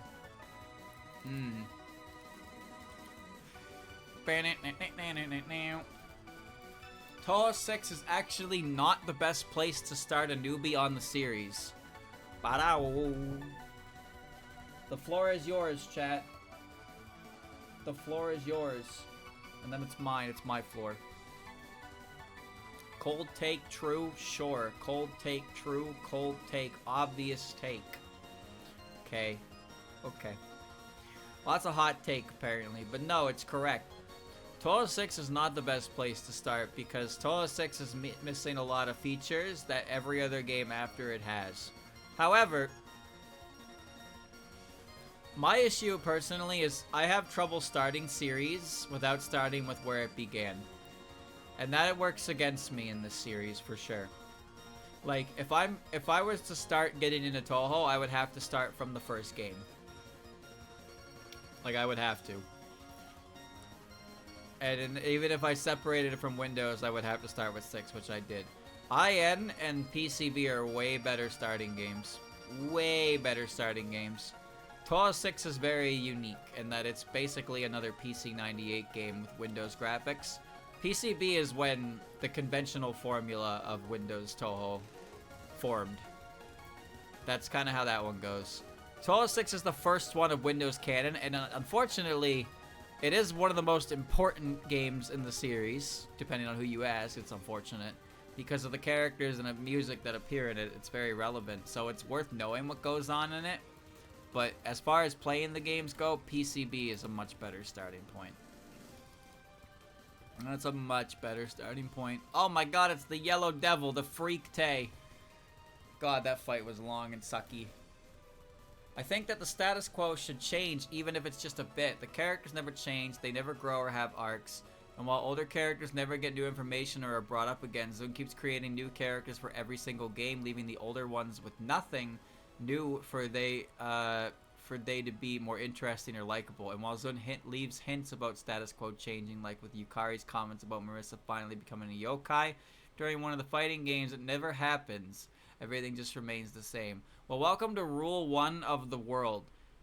Nothing ever happens. Alright? Yeah, I have that problem where it's like, if I want to start a series, I have to start with the first game. But if the first game is not good, then it's like rough. The first Touhou game I played was Touhou 1. And then I played 2 and I sucked at it and I stopped. I didn't play Touhou again until I was coming home from a trip to Montreal, where my friend downloaded the games on a laptop. 6 didn't work, so I played 7. 7 was the first Windows Touhou game I played, and I enjoyed it. And then I played 8. And then when I got home, I continued looking into it, and then I eventually played 6. So my first Windows Touhou game was 7, but when I originally tried to get into Touhou, I started with 1, and it was a miserable experience. It's a fucking miserable experience. Anyway, chat, that's a hot take. That is a hot take. To an extent, I kind of agree that yes, some characters get introduced and then literally nothing is done with them, and then new characters show up.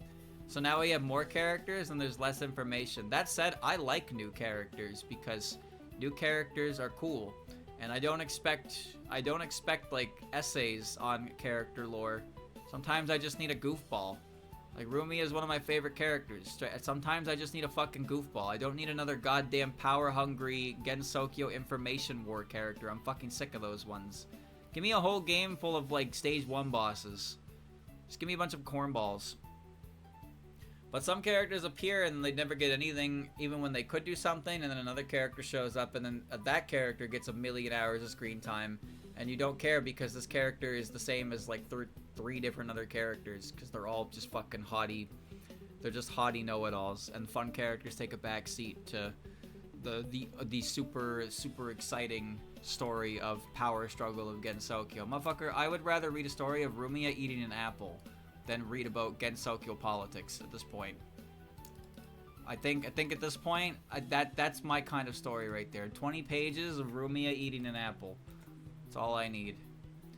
Reisen 2 is way more interesting than Reisen Udongen Inaba, and the fandom should explore her character and story way more. Bait. Bait? Really? You think that's bait? How? Bait, bait, bait. Bait? That's bait?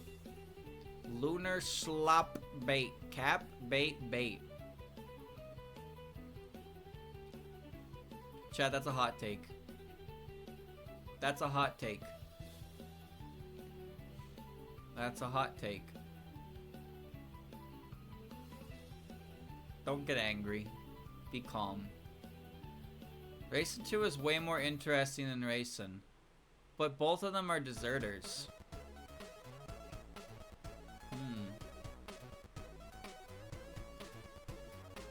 Well, let's look at their characters for a second. So Reisen 1, she was originally the Watatsuki's pet. She was the moon invasion happened and she fled to Earth, and she abandoned her comrades. And part of her story is how she did abandon her post and her comrades, and she's haunted by that to an extent. And she has to, she lives with Eden now, and she has to make up for them saving her, keep taking her in. Okay, so what about Reisen 2? Okay, so Reisen 2 abandons her comrades. She leaves the moon. She ends up at Reimu's place, gets sent to Eren. But instead of Eren taking her in as a, like Reisen, she sends her back to the moon. And then Reisen becomes a pet to the Watatsukis. What? Wait a minute, that's the same plot points, but in a different order.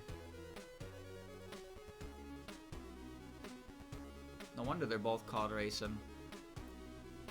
Those are the same plot points, but in a different order.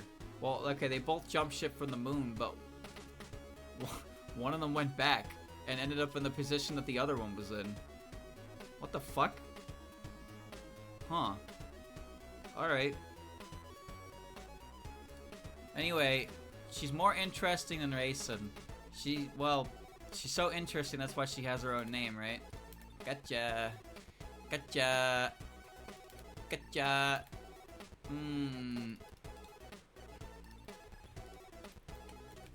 Old Windows characters are only popular because they're fanworks.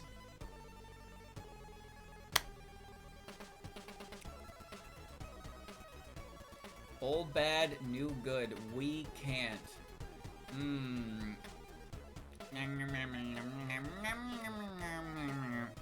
Skip take, they aren't fanworks.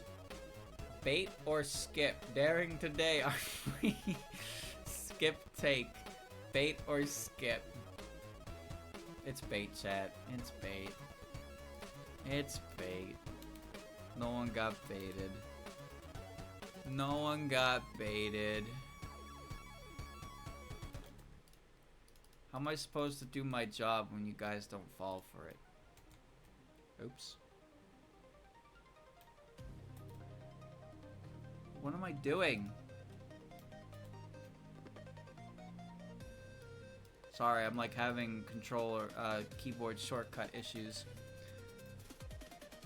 Touhou fanworks are better when they do not have everyone gigantic assets. Well, kind of fanworks are you reading, buddy? Kind of. This is a particular genre where that's the case. I think maybe you need to change your reading material, or at least the site that's hosting your reading material. You know?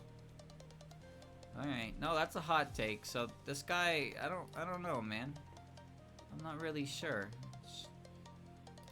Okay.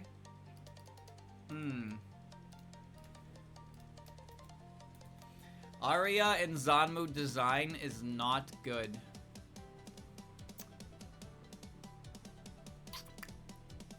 Bum bum bum bum bum ba-da-dum bum bum bum ba-da-dum ba-da-dum bum bum bum ba-da-dum bum bum bum bum bum.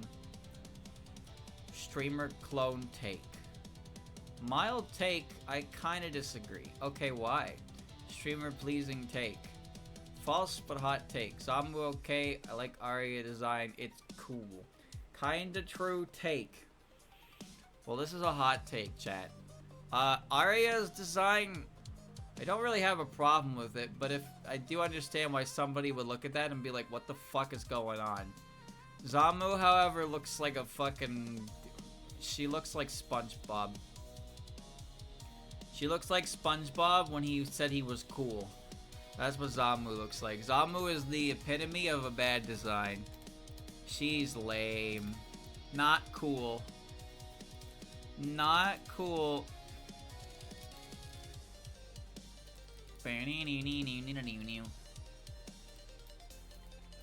Aria theme is the most underwhelming final boss in Touhou. I wonder who wrote this one.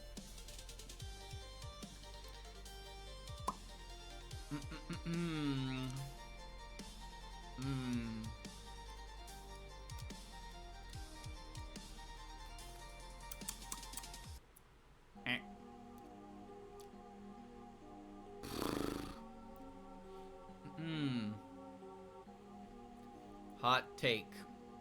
That is a hot take. Chat, I don't remember what her boss theme is.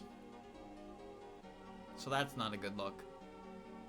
However, I do think that Miko's theme in 10 Desires is the most underwhelming final boss theme, because while I obviously remember it, it doesn't feel like a final boss theme to me. What the hell? Anyway, I have no real opinion because I don't remember what her theme is. Alright. Alright. Okay.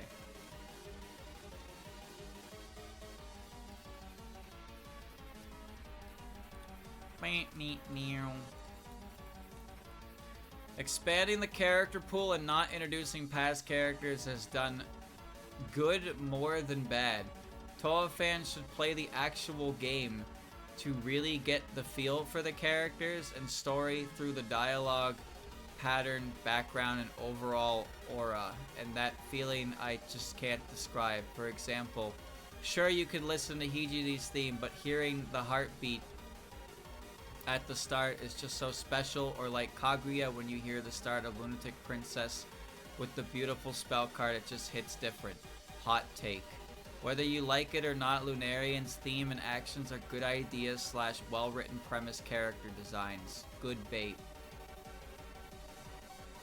Okay.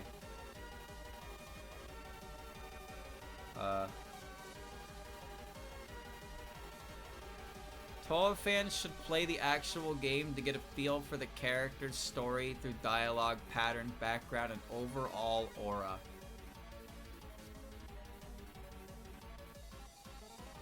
Reading comprehension failure. Who, me? Did I fail?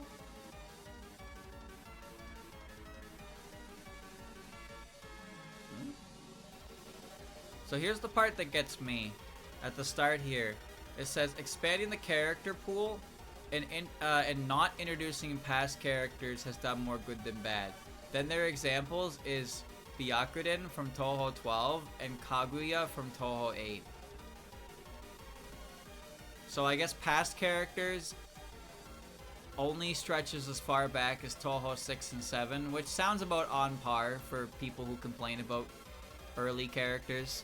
When people complain about old character bad, usually their comprehension of characters stops at Touhou 8. That's true.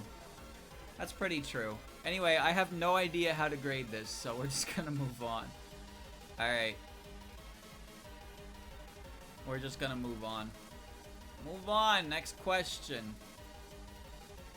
Yukari is a bad mastermind and should be retired for putting better characters as secret masterminds like Okina and Mamizo. Well, that take makes sense in the idea that, yes, when you experience the game's OST and its intended place while you're playing the game, it hits different than when you're listening to the music after the fact. I do agree with that bit. I 100% agree with that bit. Streamer bait. Bait, bait, bait, bait, bait, bait. I'll show you bait. Anyway, that's bait. Because secret masterminds... Yukari's not a mastermind at all. Alright.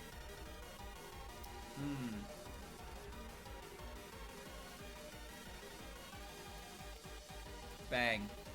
Lunar Capital could work better as a failed Gensokyo instead of the powerful and perfect the games put them as. Ba-da-da-dum. Ba-da-da-dum. Ba-da-da-dum-bum-bum. Hot take. How? That's not a take. Hot take. Interesting take. This requires me to think. They're saying that the Lunar Capital would be more interesting if it was as an idea, as a failed Gensokyo. I actually get what they're saying. So the Lunar Capital is Gensokyo in the sense that they left Earth. They left Earth and formed the Moon Society, the Lunar Society. And the Lunarians have their own border around them that hides them.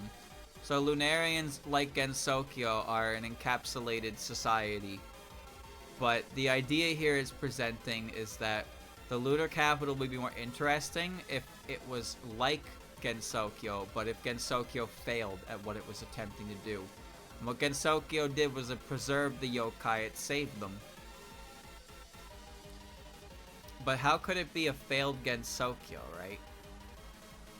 I guess, but like Gensokyo requires everything within how would the Lunar Capital be in this case a failed Gensokyo? Yeah, I'm not smart enough for this idea, but I think it's a cool idea.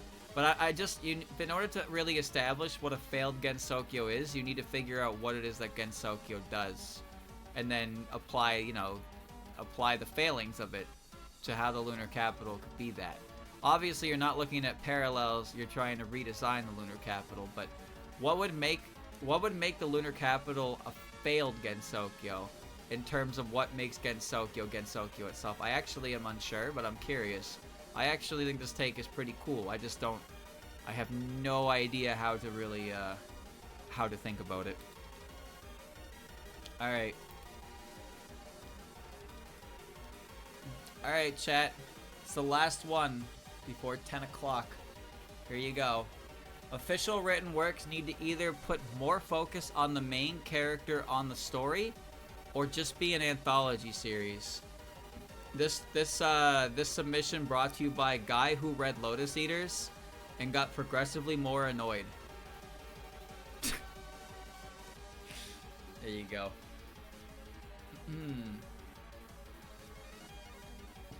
Angry Satori fan. Normal take. Marissa is the main character of Lotus Eaters. No, I'm the main character of Lotus Eaters. because the everything should cater to me. It should cater to me. Anyway, this is a hot take. I get what they're saying, and that when the series introduces a character, this should be the main character of the story. Otherwise, it's not their story, and they should just be an anthology series of different events throughout Gensokyo from the perspective of different characters. Cola is an anthology, and it's really good. Sorry, not Cola. What's the acronym? Cajun Lunatic Runagate. Cooter. That one. That one's an anthology of the series of Silent Center and Blue, because it's different stories told from the perspective of different characters in it. There's not really a main character in Silent Center and Blue. There's but it's not like an anthology, because each chapter isn't a different, like, you know. But like Kozuzu is the main character of Forbidden Scrollery, and she's a very prominent character in every chapter. Kasen is the main character of Wildhorn Hermit, and though Reimu is obviously the main character, there's a lot of parallel crossover with them.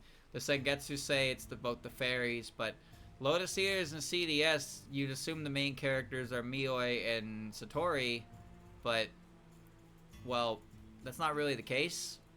Like, say what you want about Mioi, I don't really care, because your opinion sucks, but CDS, I'm pretty sure CDS is literally about to become the Mioi, the Mizuchi manga.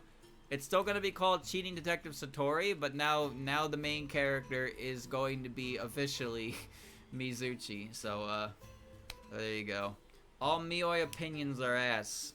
Yeah, kind of. They're all kind of ass. Lotus Eaters is kind of a letdown. 4 years of this. 4 years of waiting for Mioi to do something and getting nothing. Oh, that's a shame. Anyway, you guys like Mamizo? No. Oh. Okay, well, the next chapter has Mamizo. Oh, okay. New chapter? Oh, cool. You guys like Mamizo? No. Oh. Well, I mean, she's still here, but she's, you know, she's like, kind of, maybe, you know, she's in less than half the pages this time. Okay. New chapter. Do you guys like Mamizo? Yes, and I do like Mamizo. I do. I love Mamizo. Give me more Mamizo chapters. Those are my favorite chapters. I like the chapters where Mamizo is the main character, goes and solves a mystery, and then turns out she was actually behind it the whole time and didn't get punished for it. Could I have more of those? Can you tell me more about how awesome and sly and sneaky and hot that Mamizo is? Please tell me more about how great this character you designed is, and I want to know more. I want more chapters about Mamizo. Give me more Mamizo chapters, please. Okay. Bum bum bum bum. Bum bum bum bum bum bum bum bum. Stone Tower is one of the only good music tracks from Majora's Mask. I stand by that opinion. The overall OST of Majora's Mask is actually not that great. The dungeon themes all suck. Stone Tower, however, is some good shit. Alright, chat. It's 10 o'clock now. I'm gonna go glorop myself. This is what I get for listening to you for 3 hours. EoSD bad. Yep. Surprisingly, only one Sumireko opinion. I deleted it though because it just said Sumireko is underrated, and like who cares? Who cares, bro? I don't care. Yeah, she's crazy underrated, my guy. She deserves so much more. Yeah, you're right. You're so right. Okay, alright. Well, chat, how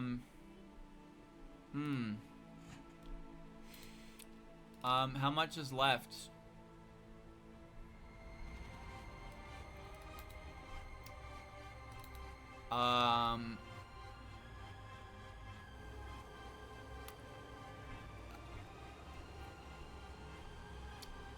Never mind.